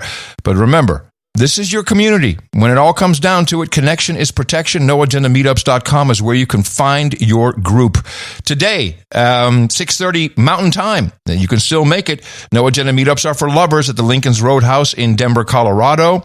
We have the Charlotte's Thirsty Third Thursday monthly meetup, 7 o'clock, Ed's Tavern in Charlotte, North Carolina. Then in the Netherlands, tomorrow, the first Leiden Amygdala Checkup, 7:30 at the Stads Brouwhuis in Leiden. Definitely check that one out if you're in the hood. Also on Friday, the Chica World Tour 2023 in Cyprus. At the Shisha Lounge, the Centra Shisha Lounge in Larnaca, Cyprus. That'll be at 8:30 Cyprus time, if you have a chance, and we'd love to have a report from Cyprus. Saturday, the Shrunken Amygdala Support Group, 2 o'clock Eastern, Taft's Brewporium in Cincinnati, Ohio. Also on Saturday, Flight of the No Agenda 33 p.m., Steelcraft City of Long Beach, Leo Bravo hosting. And on the next show day, Sunday, we have the Senile POTUS Rage Against the War Machine, 12:30, Lincoln Memorial, Washington, D.C. Roundy's organizing that. Go say hi to him. Also on Sunday, Local 76 Annual Fishtown Friendly. 2 o'clock at the Philadelphia Brewing Company in Philly, PA. That's part of the Local 76 group, one of the OGs. O.G. Central Ohio meetup on Sunday, the Smokehouse Brewing Company, 2 o'clock, Columbus, Ohio. The Northern Wake County Dark Winter of Death Gathering, fun group, 3 o'clock, Compass Rose Brewing, Raleigh, North Carolina. That's Sunday. Also Sunday, Over the Hill and Through the BS, 3 o'clock at Infinite Ale Works in Ocala, Florida. The COA, Indy, NA Tribal Meetup and Swap Meet. What are they swapping there? 3 o'clock at St. Joseph Swap meet. Swap meet. St. Joseph Brewery and Public House, Indianapolis, Indiana. It's indie people. I got it. They swap all kinds of stuff. There's a lot of meetups next Sunday. The NA 3 Mile Island Evac Zone meetup, 333, Evergreen Brewing, Camp Hill, PA. The Mardi Gras Grip and Grin in East Texas. The Hog Story meetup. Oh, there you go. 5 o'clock at Skipper's Pier Coastal Cajun Kitchen. Gladewater, Texas, the Dirty Jersey Whore organizing, but I'm sure that will include the Fletcher. And Fletcher. Yeah, Fletcher and crew. And then finally, the Rational Drinkers Club, 6 o'clock at the Stodgy Brewing Company in Fort Collins, Colorado. Schlitz is organizing. Go figure. These are just a couple of the meetups. We got a lot coming up in February and in March. Basically, you can book throughout the whole year.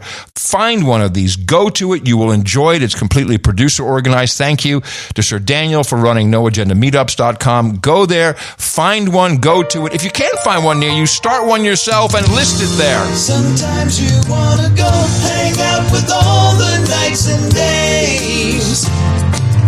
You want to be where you won't be triggered or held to blame. You want to be where everybody feels the same. It's like a party. Well, you win the ISO wars. I have nothing. I have nothing at all. Zero. Zip, nada, nothing going down. I had to go out of my way to get these two. And by that, I mean just listen to something and pull something out. Really? Just old man pulling something out. Be careful, everybody. Back up. Old man pulling stuff out. I got hairy legs. Okay, we go with ISO on record. All of this is on record. Now, always good to have an AJ in there. All right. Doable. All this is on record. All this is on record. It's all on record. We've and seen the other documents. the other one is time to go. It's time to go. No, on record. On record wins by a mile. Time to go is a good ending, though. It's time to go is clear. It's low energy, but clear. Yeah, but it's the low energy. That's my. Let me try. Let me boost it a little bit. Let me see. It's time to go. It's no good. It's no good. I had one, but I think it's worse than that. What is this? What do I have here? And knowing is half the battle. No. Just no. Just no. Just no. I can't even understand what he said. Just no. I need to. I've been holding on to this clip for 2 weeks like a fool. We didn't get to it, so now that we know what it is, I want to play this clip that I've been holding on to for 2 weeks. This is from Africa News. Health authorities in Equatorial Guinea have quarantined more than 200 people and imposed movement restrictions on Friday after an unknown illness killed at least 10 people. The outbreak was reported on Tuesday.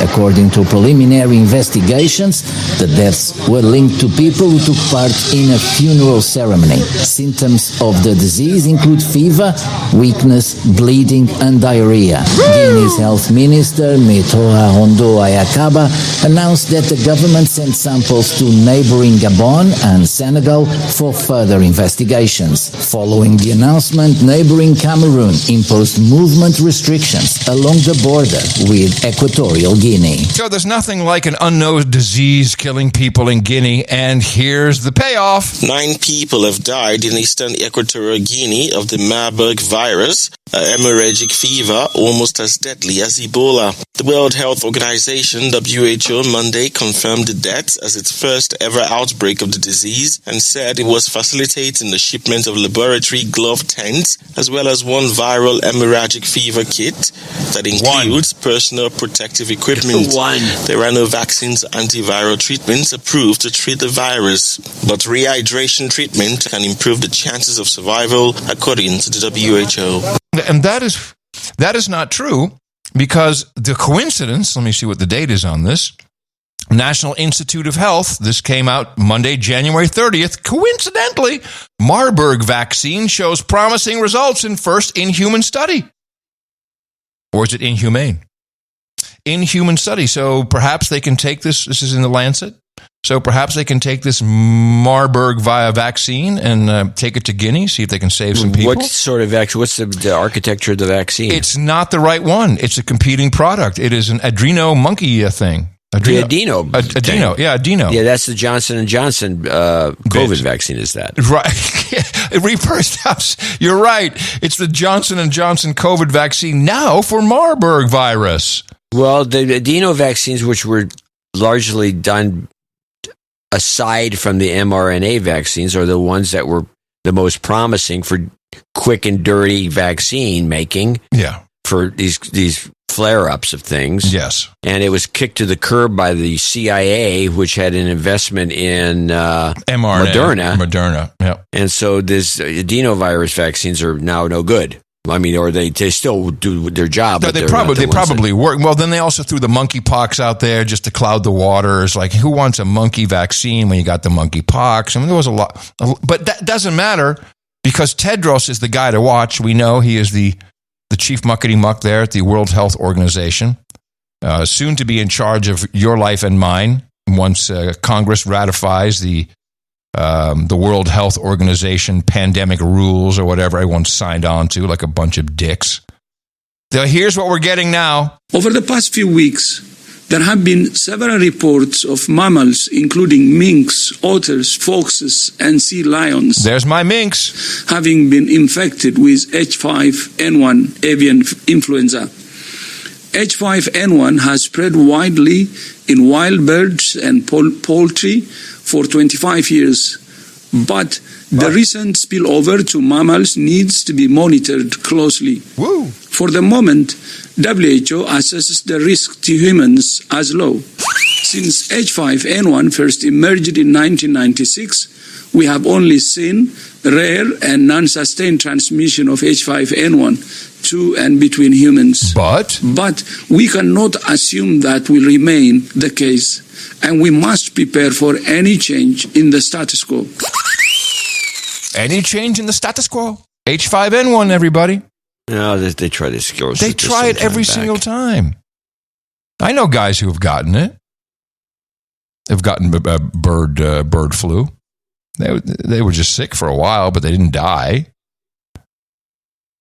So we have to talk at least a little bit about the Ohio disaster. Yes, it is time to speak about that for sure. We got a note from one of our producers saying that this is largely the responsibility of the railroad using these new techniques to keep all these cars on the road and it's computerized. Less people, right? Less people. Yeah, right. They want to go to a one-man crew. They have a three-man crew on this train, but the computerization of the cars as they load them up are putting heavy cars in the back and light cars in the front, which is a bad idea. Well, is it just the computerization, or is it in like an in-between stage, it seems? Well, he blames it on a series of things. But personnel shortage, really. Just the problem is, personnel is part of it. There's a term. He has a term. There's a term for it. Precision scheduling railroading, PSR. Yeah, that's what's at the heart of this, according to our producer. His entire notes in the show notes. So, but this particular disaster, this idea of torching the whole thing like crazy. So they had a hazmat guy on one of the shows on Fox. And I want to play this guy talking. This guy's named Caggiano. And he's a chief of police someplace. He's also a trainer, and he's a specialist. I thought this is a little longer than I like for my clips, but I think there's information in here that is interesting. These poor individuals, through no fault of their own, became victims of systemic failures within the rail transportation system, and it manifested itself in this mushroom cloud that they had to experience in their town. One of the reasons why I made the comment about we nuked a town with chemicals is because there was somebody from Darlington, Pennsylvania, who was videoing the cloud that had went over his property, and you could see fallout coming out of the cloud going onto his property. And I'm looking at it and I'm saying, it reminds you of one of those apocalyptic shows where the nuclear fallout's coming out. And I thought about it and I says, well, yeah, we basically did nuke a whole town just to get a railroad going, back in service. Earlier on, I got involved in this because news media were not being told the truth. Days into this, no train consist was available. They didn't know what they had. And, that flies in the face of logic. If you're going to mitigate a problem, if you're going to have your fire department and other, responding teams take care of it, you should know what the heck you've got. And it got to the point where they were showing me pictures of train cars, the local media, and I was identifying what was in based on UNID numbers or train car numbers.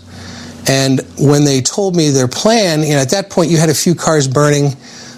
They had unmonitored hand lines there keeping the tankers cool. And then I find out that they're pulling the unmonitored hand lines, keeping the tankers cool. I said, well, that's just going to cause the tanker cars to heat up, which they did. Oh, so this is not the same as they blew them up.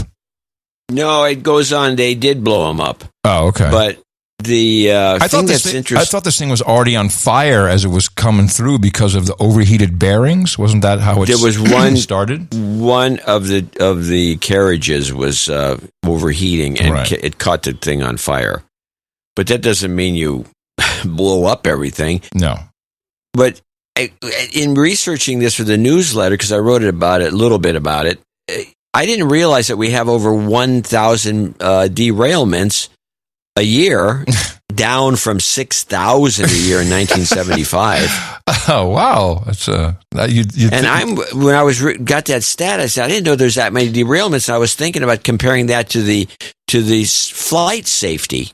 If we had 1,000 plane wrecks a year, yeah, there'd be some action taking place. But this is all in train track country. No one cares, I guess. I just found it peculiar. But let's listen to the second half where the guy explains blowing him up. So tell us more about the disciplinary cases that led to the chief's ouster. And how is this NPR? No, I don't know what you played there. I'm sorry. I completely played the wrong thing. Here we go. And then they announced that one was very near catastrophic failure. And I said, well, if they don't put water back on it, it's going to continue to heat up, and it's going to what's called a levee, and it's going to damage other containers. And then I was told, no, they're going to detonate all these cars so that doesn't happen. And I could tell you, I've been looking at rail incidents over and over because in Youngstown, Ohio, there's 3 rail lines that run through our town. So as a chief and as a instructor, I trained my guys to anticipate stuff. And I would go case study after case study after case study, coming up with different scenarios just to keep it going. And I've never once in 39 years ever heard of them blowing up train cars, dumping all the chemicals into a trench and lighting them on fire. I was dumbfounded. Yeah. And, when you lit this stuff on fire, you were creating phosgenes, you were creating hydrogen chlorides, you created this plume, and up in this plume was all the incomplete combustion products of everything that was there. Stuff, if you looked at the guy's video, stuff is precipitating down into people's property. There's a lot of questions, and the answers came slow. And, first you get, now we found vinyl chlorides in the water. Well, yeah, no joke. You're going to find that. And it seemed like everything was drips and dribbles. Instead of, one of the things I learned is you tell the truth, you tell it all, you tell it first, and you tell them how you're going to solve the problem. And none of that was forthcoming. And I began to worry about, what the end result with this was going to be. They had evacuated 1 mile, and I was telling the media they better do like 1.5, 2 miles. Well, subsequently after that, they went to 2 miles. And then within a few minutes, a few days, they were bringing everybody back. And that was pretty much just in time to open up the rails, and there was no testing. There's got to be some plan going forward in this cleanup and recovery to test. Well, that's interesting because I have a few clips from Michael Regan. Michael Regan is our, what is the position? He is the administrator of the EPA. Environmental Protection Agency, who is responsible for these types of issues. And boy, is this guy getting thrown under the bus.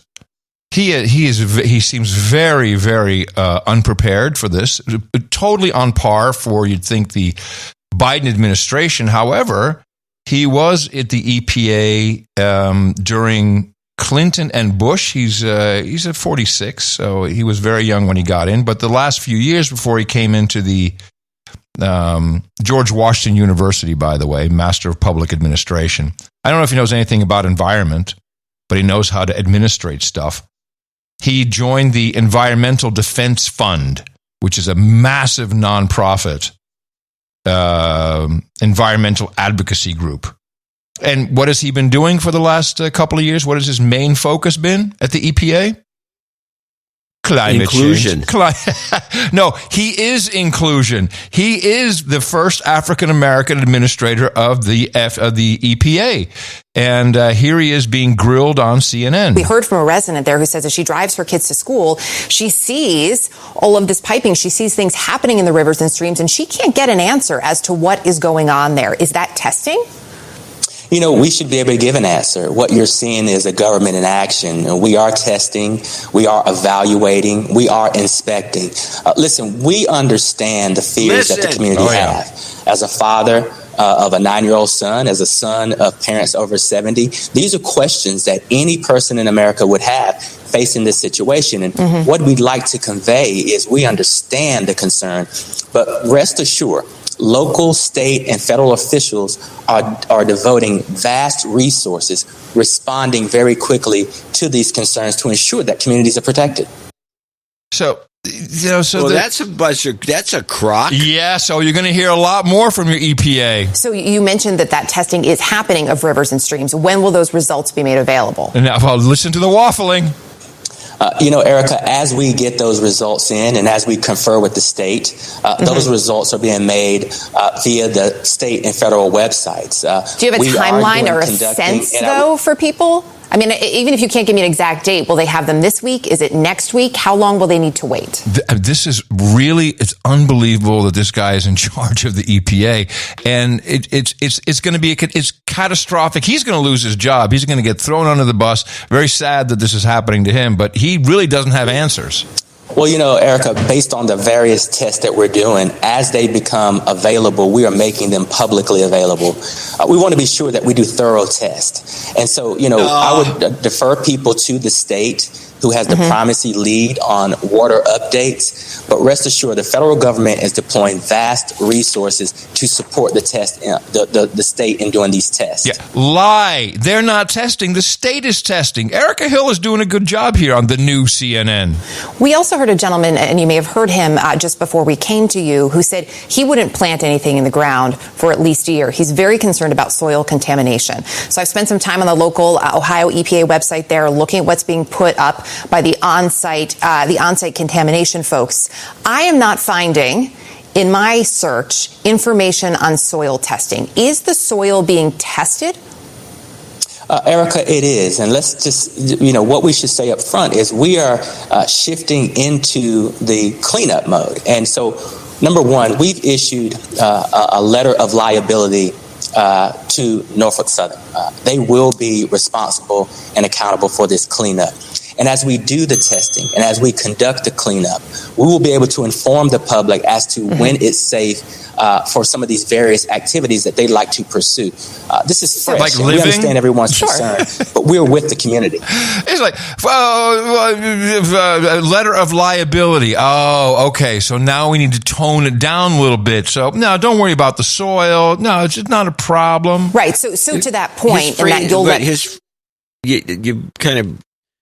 Maybe you should go back over that phrasing of his, which was so they'd like to pursue. What was that again? He says, so people can do what they like to pursue. Yeah, or, like living. What does that even mean? We'll be responsible and accountable for this cleanup. And as we do the testing and as we conduct the cleanup, we will be able to inform the public as to when it's safe for some of these various activities that they'd like to pursue. This is fresh, and like we understand everyone's Sure. concern, but we're with the community. Like planting stuff. These activities they'd like to pursue, like living, like drinking the water.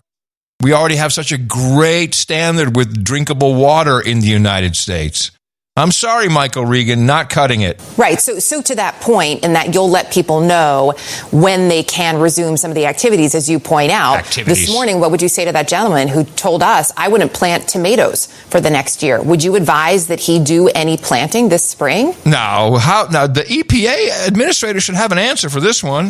Eric, I'd be realistic. This is a fresh site of a disaster. And as we go in, as we assess, and as we clean up, we want the public to know that when we know, they will know. So obviously, I would not take any immediate action on a fresh site until the government has the opportunity to go in, invest, and clean it up to the appropriate level so that we can ensure public health is protected and lives are protected. Now, it's about to unravel here in these last couple of clips. He really has no idea. Nothing is happening at an EPA level. It's all the state. So I understand this is ongoing, and I know that you understand for the folks on the ground. They get that, but they also need real answers. This has been a really difficult 2 weeks for them. Do you have any sense, given that, in your words, this is an ongoing cleanup, can you give them any sort of a timeline when you believe you can say to them definitively, it's safe? Just wait for the classic PR cock-up coming here. Erica, what I'd say is this is a fresh accident. We understand the community's angst. We are on the ground. We will conduct the cleanup, but we have to be able to get in and do the assessment. And so as the conditions on the ground become safe so that we can put our scientists and engineers not in harm's way, but in a position where they could do their work, we will be then in a position to provide those updates to the public as soon as we can. We're going to keep the public updated. We have people on the ground now. And so we want to be transparent, Erica. Now, if you were Erica, what would your follow-up question be hearing what you just heard? I don't know what it would be because this guy's not telling me anything. What he said is, as soon as it's safe to bring our people in. Yeah, I would say, well, so there's nobody there right now, or it's not safe, but you told people to go back home? Is that what you're telling me? This must be because they were told to go back home, according to the other report. This is 2 days later. This is the new CNN. So a couple of other real quick questions before I lose you for timing here. You just said that as the conditions become safe, you'll send in your teams. Are there any areas at this point in time which you believe are still unsafe? Well, it's an emergency response. And so, obviously, we want to be sure that we do not put anyone in harm's way, including our staff. So as we investigate and as we look at the site, we will determine when and how we can get the appropriate staff in to do the appropriate testing. They're not even testing anything yet. Their people are not on the ground. It's state people testing. What is going on with this? It's very screwy. And then, of course, we have that movie, which came out in 2022 with Adam Driver, White Noise, which is pretty much about this scenario in Ohio. Train wreck with chemicals and a cloud and people, trying to get out. I mean, what? This is. We know by now there's no coincidences in this life. This is a very, very strange situation. And all we know is that the media in this case is actually doing a pretty good job, CNN at least. Well, the rest of the media is not. No. This thing is really dragged on and they let people back in, and there's a bunch of, and the stories from the people that are there are like bad. There's people it's bad. that come in with people who are coming in to look around. They're wearing hazmat suits, and all the dogs are dead. All the cats the dogs have are died. dead? Dogs are dead? Yeah, dogs are dead. Cats are dead. Foxes are dying. Some woman with a whole bunch of chickens. All the chickens are dead. This is very disturbing. The fish in the river are all dead. It's like everyone's dead. Now, all these people are going to, because vinyl chloride is extremely carcinogenic. They're going to have a lot of cancer. There's going to be a cancer cluster. This is a nightmare. And I think that Norfolk Southern is going to be liable for all this. I think it could put this guy. Who owns should it? be liable for the whole thing. Who owns it? And they should pretty much go out of business. Who owns it? Because we know it's Burlington Northern is Warren Buffett. Who owns this? Buffett owns about 25% of this one too. This is you mentioned the fish. I think there was one last.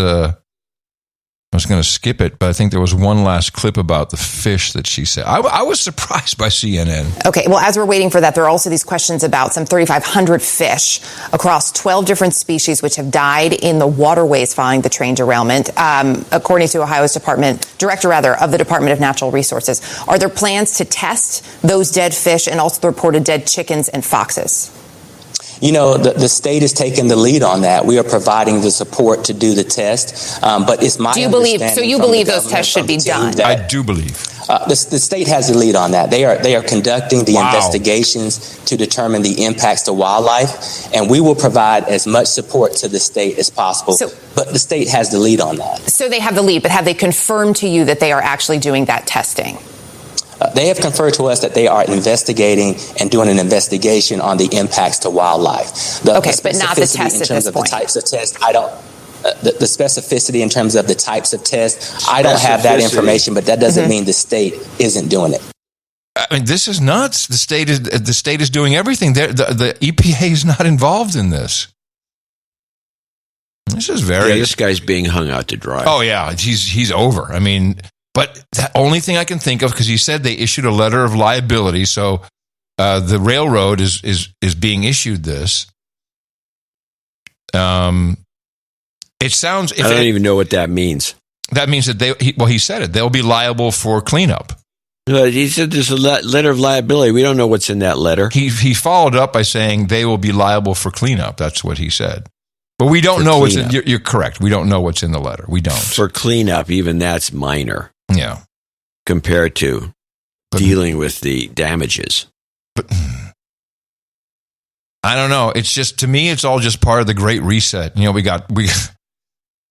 have planes nearly colliding.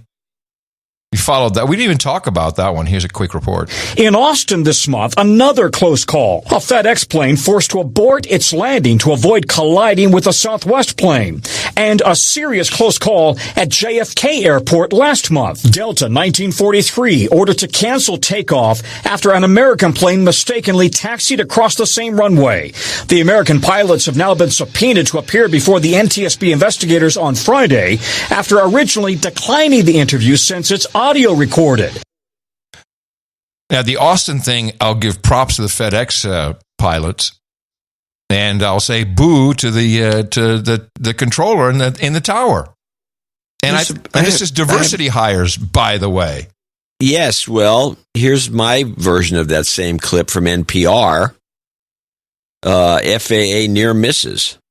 Oh, you got a couple of them. Cool. The acting head of the Federal Aviation Administration faced heated questions on Capitol Hill today over recent safety lapses, including near misses on runways and the failure of a computer system that grounded flights nationwide. NPR's David Shaper reports.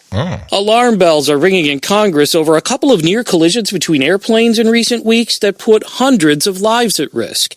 At New York's JFK Airport, an American Airlines passenger jet mistakenly crossed over an active runway into the path of a Delta plane that was beginning to take off. Air traffic control called for the Delta pilot to abort, and he did so safely. In Austin, Texas, one recent foggy morning, a FedEx cargo plane coming into land came within 100 feet of crashing into a Southwest passenger jet that was taking off. They'd both been cleared by an air traffic controller to use the same runway. That's a bad report because it makes it sound like they were almost... I mean, pilots are good at this. You know, you didn't crash. It wasn't like it was imminent, but it was a very bad call by the tower to let Southwest line up. And also there was some confusion in language. Southwest said holding short. You know, I think this is because traffic control, they really did. We know that they said, you know what, we need to be hiring more diverse people. And I don't know exactly what that means in this case, but it may not mean you get the best people. And, you know, there are now the requirements for jet pilots has dropped somewhat. I still think the pilots are safe to fly with, you know, unless they get heart attacks. But our requirement has changed. This is part of it's a bigger problem. We're falling apart. Shall I continue with clip 2 here? Yeah, see. At a Senate Commerce Committee hearing today, Texas Republican Senator Ted Cruz played a video dramatization of that near collision with actual recordings of pilot communications with air traffic control. Southwest Hills confirm on the road. Yeah, this I saw this video. It's very realistic, except there was no mist. So I mean, this is all conditioning. I don't like how this is being played out at all. Roll on now. The Southwest pilot confirms it is beginning to take off when the FedEx pilot sees it and calls for it to stop. Southwest aboard. But it cannot. FedEx is on the go. The FedEx pilot pulls up and averts disaster. Cruz then asked acting FAA Administrator Billy Nolan how such a close call could happen. Nolan says it's still not clear what went wrong as investigations are still underway. It is not what we would expect to have happen, but when we think about the controls, how we train both our controllers and our pilot, the system works as it's designed to avert what you say could have been a horrific outcome. The other issue flummoxing senators is the January 11th failure of the NOTAM system, which notifies pilots of potential hazards. That computer breakdown led the FAA to ground all departures nationwide for nearly 2 hours that morning, forcing airlines to cancel 1,300 flights and delay 11,000 more. You know, that clip that we had earlier of El Biden, let's just play that again. This is all connected. In addition, we've directed my national security advisor to lead a government-wide effort to make sure we are positioned to deal safely and effectively with the objects in our airspace. First, we will establish a better inventory of unmanned airborne objects in space above the United States airspace. What a waffle there, in space, I mean airspace. It's all related. And make sure that inventory is accessible and up to date. Second, We'll implement further measures to improve our capacity to detect unmanned objects in our airspace. Third, we'll update the rules and regulations for launching and maintaining unmanned objects in the skies above the United States of America. And fourth, my Secretary of State will lead an effort to help establish common global norms in this largely unregulated space. Why don't they just shut it down? It used to be trains good, planes bad. How about this? No planes, no trains. Stay in your 15-minute city. I mean, seriously, this is scaring people. It really is. Let's listen to your third clip of FAA near misses. Washington Democrat Maria Cantwell, the committee's chair, wondered how both the system and its backup could go down. To be sure, the FAA must have redundancies and not a single point where a failure can happen in a key system like we just saw. Acting Administrator Nolan says the agency has since implemented fixes and changed its procedures to prevent a repeat of such an outage. But Senator Ted Cruz pressed him on that. Will the fixes remove the risk of a similar single point of failure from knocking the system out? Is there redundancy being built into it, or can a single screw-up ground air traffic nationwide? Nolan responded that there are redundancies and safeguards now in place, but... Could I sit here today and tell you there will never be another issue on the NOTAM system? No, sir, I cannot. What I can say is that we are making every effort to modernize and look at our procedures. Nolan noted that over the last decade plus, air travel in the U.S. has never been safer. But we do not take that for granted. Recent events remind us that we cannot and must not become complacent and must continually invest in our aviation system. To that end, Nolan is creating a safety review team of outside experts to examine the FAA systems, structure, culture, processes, and integration of safety efforts. While the agency continues its massive effort to overhaul and upgrade outdated technology. Well, Fred Cruz being involved tells me that he's in there for a reason. There's bull crap ahead. Well, the interesting thing to me is as a former government worker and have given testimony, the way this guy doesn't seem very competent. He just seems like an academic, actually, when you listen to him or see him. He, when he's asked that question point blank by Ted Cruz, the proper answer is yes. Yeah, this will never happen again. But he didn't say that.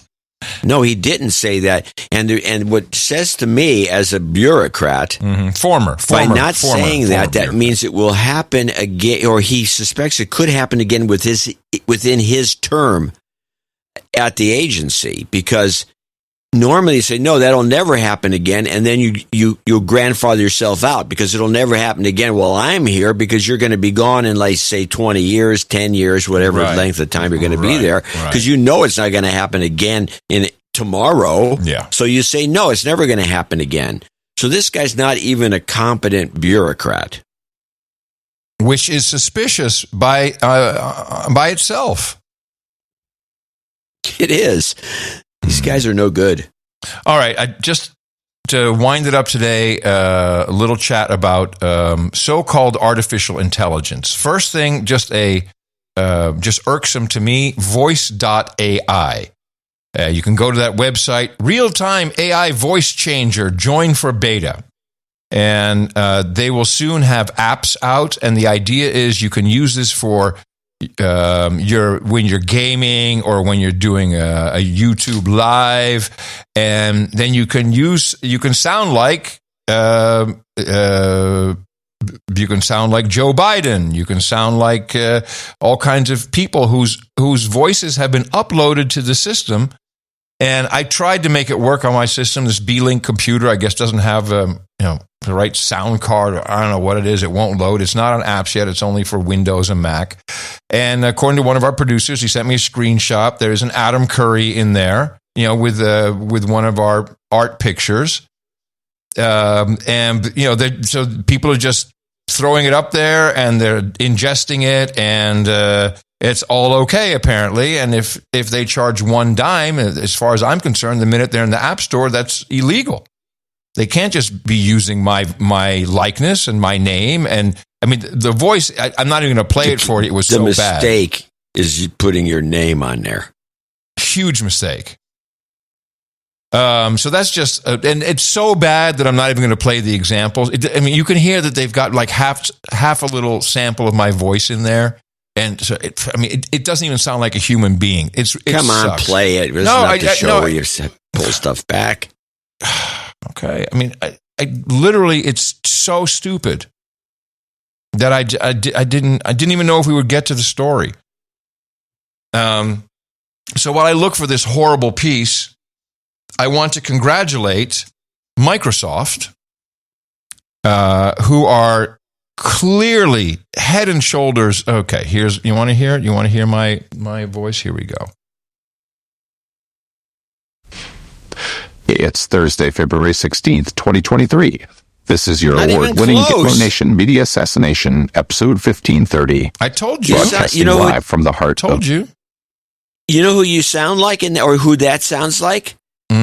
The Corbyn guy with the slight lisp and everything. Yeah, James Corbyn, that's who that is. He's another version. It's Thursday, February 16th, 2023.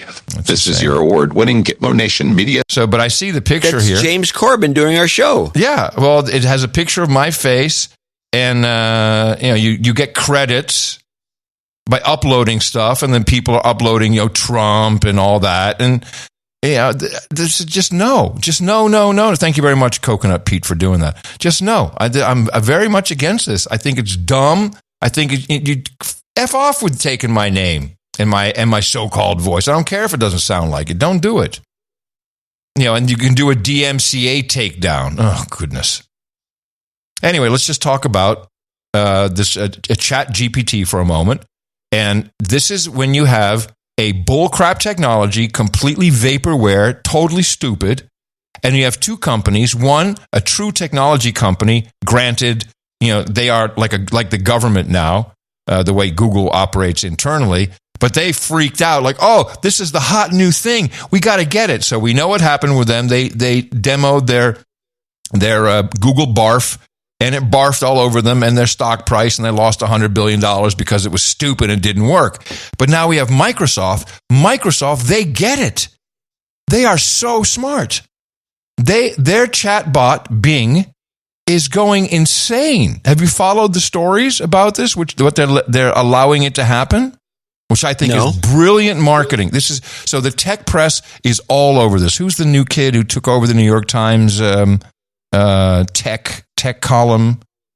I have no idea. Yeah, no, I got it here. His name is so The Verge. Here, I'll give you a headline. Microsoft's Bing is an emotionally manipulative liar and people love it. That's The Verge. New York Times. Why a conversation with Bing's chatbot left me deeply unsettled. This is Kevin Rose. Kevin Rose. Not the Kevin Rose, but Kevin Ruse, 00, whatever. Kevin Ruse. And he writes all the New York Times tech stuff. I think Microsoft did this on purpose. Here's a story that is it's tech meme. This is a typical podcast, and this is how it's being reported, and this is what Microsoft wants, and I think they're geniuses for doing it. Flash is already here. Some users are saying that the new Bing is a bit unhinged, doing things like questioning its own existence, outright lying to users, and responding with aggressive and nearly incomprehensible answers. Isn't this perfect? Isn't this what you want? People are going to flock to Bing. I can hack Bing. I can use this thing. I can make it go crazy. Quoting The Independent. One user who had attempted to manipulate the system was instead attacked by it. Bing said that it was made angry and hurt by the attempt and asked whether the human talking to it had any morals, values, and if it has any life. Oh, come on. This is good. Tell me this isn't intent. Tell me this isn't a great... Microsoft markets the shittiest products. Windows, Office. Well, Office is kind of decent, but I think they're smart. You report on this stuff. What do you think? I just can't get worked up about it one way or the other. I don't think they're smart. They've never shown any evidence of this in the past. They just use their muscle to get their point across, as it were, or their sales across. And I can't get that worked up about it. You're worked up about the whole thing, and I'm not. I think they've got the Xbox team making this thing. I'm not worked up about it. I think it sounds to me from the insults that's coming out of the Bing process, it's like a call center in India. Because it sounds like the kind of insults you get when you get them worked up when you get them on the phone. Oh, then maybe that's who the training set was from. From Possible. Makes sense. The CEO is an Indian. I just love that Microsoft is letting this go. I think that's fantastic. I haven't even looked at Bing. I'm not crazy. We got Bing.io. And meanwhile, Google is giving internal rewards to employees if Bard, or as we know, Google Barf, gives an incorrect response and they can then correct it. I mean, this whole thing, that's dumb. It's super dumb. I think it's going to bring down Google. I really think it can happen. That's wishful thinking, in my opinion.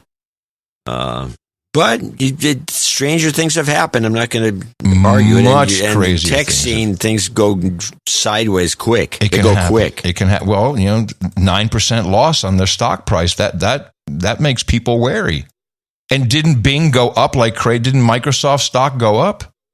Microsoft stock has been going up, but I don't think it has anything to do with this promotion. Or lack thereof, or promotion. What you think is a promotion. I think it's a promotion. I think it's a genius, but no one uses Bing anyway. What's there to lose? Well, now that... What do you have to lose? The thing is, the way Microsoft people think, though, they never see it that way. They don't... They just see everything as, well, Bing is the best. But I love them for it. Yeah. Anyway, you might as well stick with your tried and true podcasters, everybody, because we're the real deal. We're made of flesh and blood, which means, I don't know at what least it means. For now. For now. That voice.ai better get better quickly if they want to take over the podcasting space. All right, end of show mixes. We got Matty J coming up. And we have, do we have Sir Michael Anthony? No, Dee's Laughs, produced by Matty J. Sound guy Steve returns, and Steve Jones. All of them in your end of show mixes. And coming up next on No Agenda Stream, it's AI.cooking with Gwoof and CSB. We're out of control. The AI is taking over. NoAgendaStream.com. Coming to you from the heart of the Texas Hill Country, FEMA Region number 6 in the morning, everybody. I'm Adam Curry.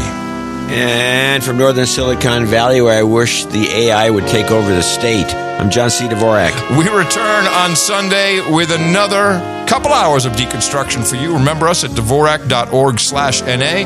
We look forward to seeing you on Sunday. Until then, adios, mofos. Check out your hooey and as such.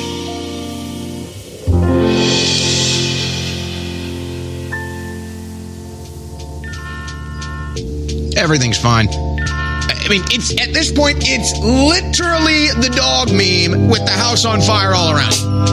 Light on the donors, the trolls are in abundance. Deconstruct the media, NA is full of substance. AI stands for Adam's intelligence. A 3-hour show with John and Zippy done with eloquence. 99% of scientists agree we'll be dead due to some kind of climate catastrophe. Whether frosted quakes or science moms, EU insists on Ukraine membership, but Putin's got bombs to use and abuse at his disposal. No negotiation talks, not even a peace proposal. Got more troops than nukes, put up your dukes. No longer with fists, we drone women, kids, flick of the wrist. Sanctions to make Vladimir Putin pay. They tried to devalue the ruble swiftly, but the value went the other way. Hear what I say? They tried to devalue the ruble swiftly, but the value. Ayo, tank talk on TikTok, new exit strategy. Thanks to the real-time chat LGBT. Shout out Bryson Gray, say what you gotta say. The rainbow was a promise from God, not a symbol of gay. Industrial complex come in many forms. You've been warned, so many to name it's like a bee swarm. Podcasting, military, medical is greasy. Add Opham to the mix and now it's feeling over easy. Move out the city, get some chickens in the lawn. Don't forget to visit TooManyEggs.com. Building parallels with your fellow citizen. Come out to a meetup with the strong grip and grin. In the morning, yo, I mean it starts at 2 p.m. Like the movie John and Adam. Yo, I love you, man. I believe there's spooks around here. That's ridiculous. Spooks. That's silly. Don't you believe in spooks? I do believe. I do believe. I do believe. I do believe you're fucked. I do believe he meant it. I do believe you're malingering. I do believe. I do believe. I do believe I will say this. I do believe it's working. I do believe it works. I do believe the ship may sing. I do believe. You know, I'm always looking for do believe. I do believe. I do believe they think I am some sort of god.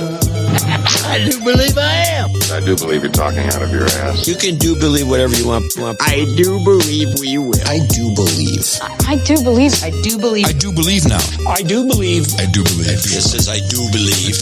I do believe the vicar's been to the communion wine again. I do believe. I do believe. When someone places do before believe, when they do believe, they're lying. So she says, I do believe. I do believe that we are living. And I do believe. Don't say I do believe. No, you're a spook. I do believe. You're a spook. I do believe. This woman's a spook. I do believe in spooks. I do believe that's our cue. If you want to ask me a question about Philadelphia, but I'm not going to answer any question about anything else because you never will cover this. The United States shares a very important relationship with the Republic of North Korea. It was already there when I got here, man. We fight for equality, but we also need to fight for equity, understanding not everyone starts out at the same place. For God's sake, please take advantage of what's available. Big time. Repeat the line. Big time. Women are not without electoral and or political, or maybe precise, not and or. Andor is filled with the dark reality of what it takes to start a rebellion. Big time. How to put on your windshield wipers to get literally the oil slick off the window. That's why I and so damn many other people I grew up have cancer. I actually broke John Adams' record of casting the most tie-breaking votes in a single term. If you think I don't have the energy level of mental acuity, then you know, that's one thing. Jackie, are you here? Where's Jackie? We know that we really are quite behind in terms of maximizing our collective understanding about how we will engage. So to maintain our position as the United States of America on this issue, it is critical that we work together to understand where we are by the opportunity of it all. The best way to get something done, if it holds near and dear to you that you like to be able to, anyway. How about that? It says Mars attacks. Wasn't a song you had to play? What song was it they played that made their heads explode? I forgot. Well, we're under attack. Mars attacks. When I'm calling you. What song was it they played that made their heads explode? I forgot. It says Mars attacks. With the worst movie ever. Answer to. Wasn't a song you had to play? What song was it they played that made their heads explode?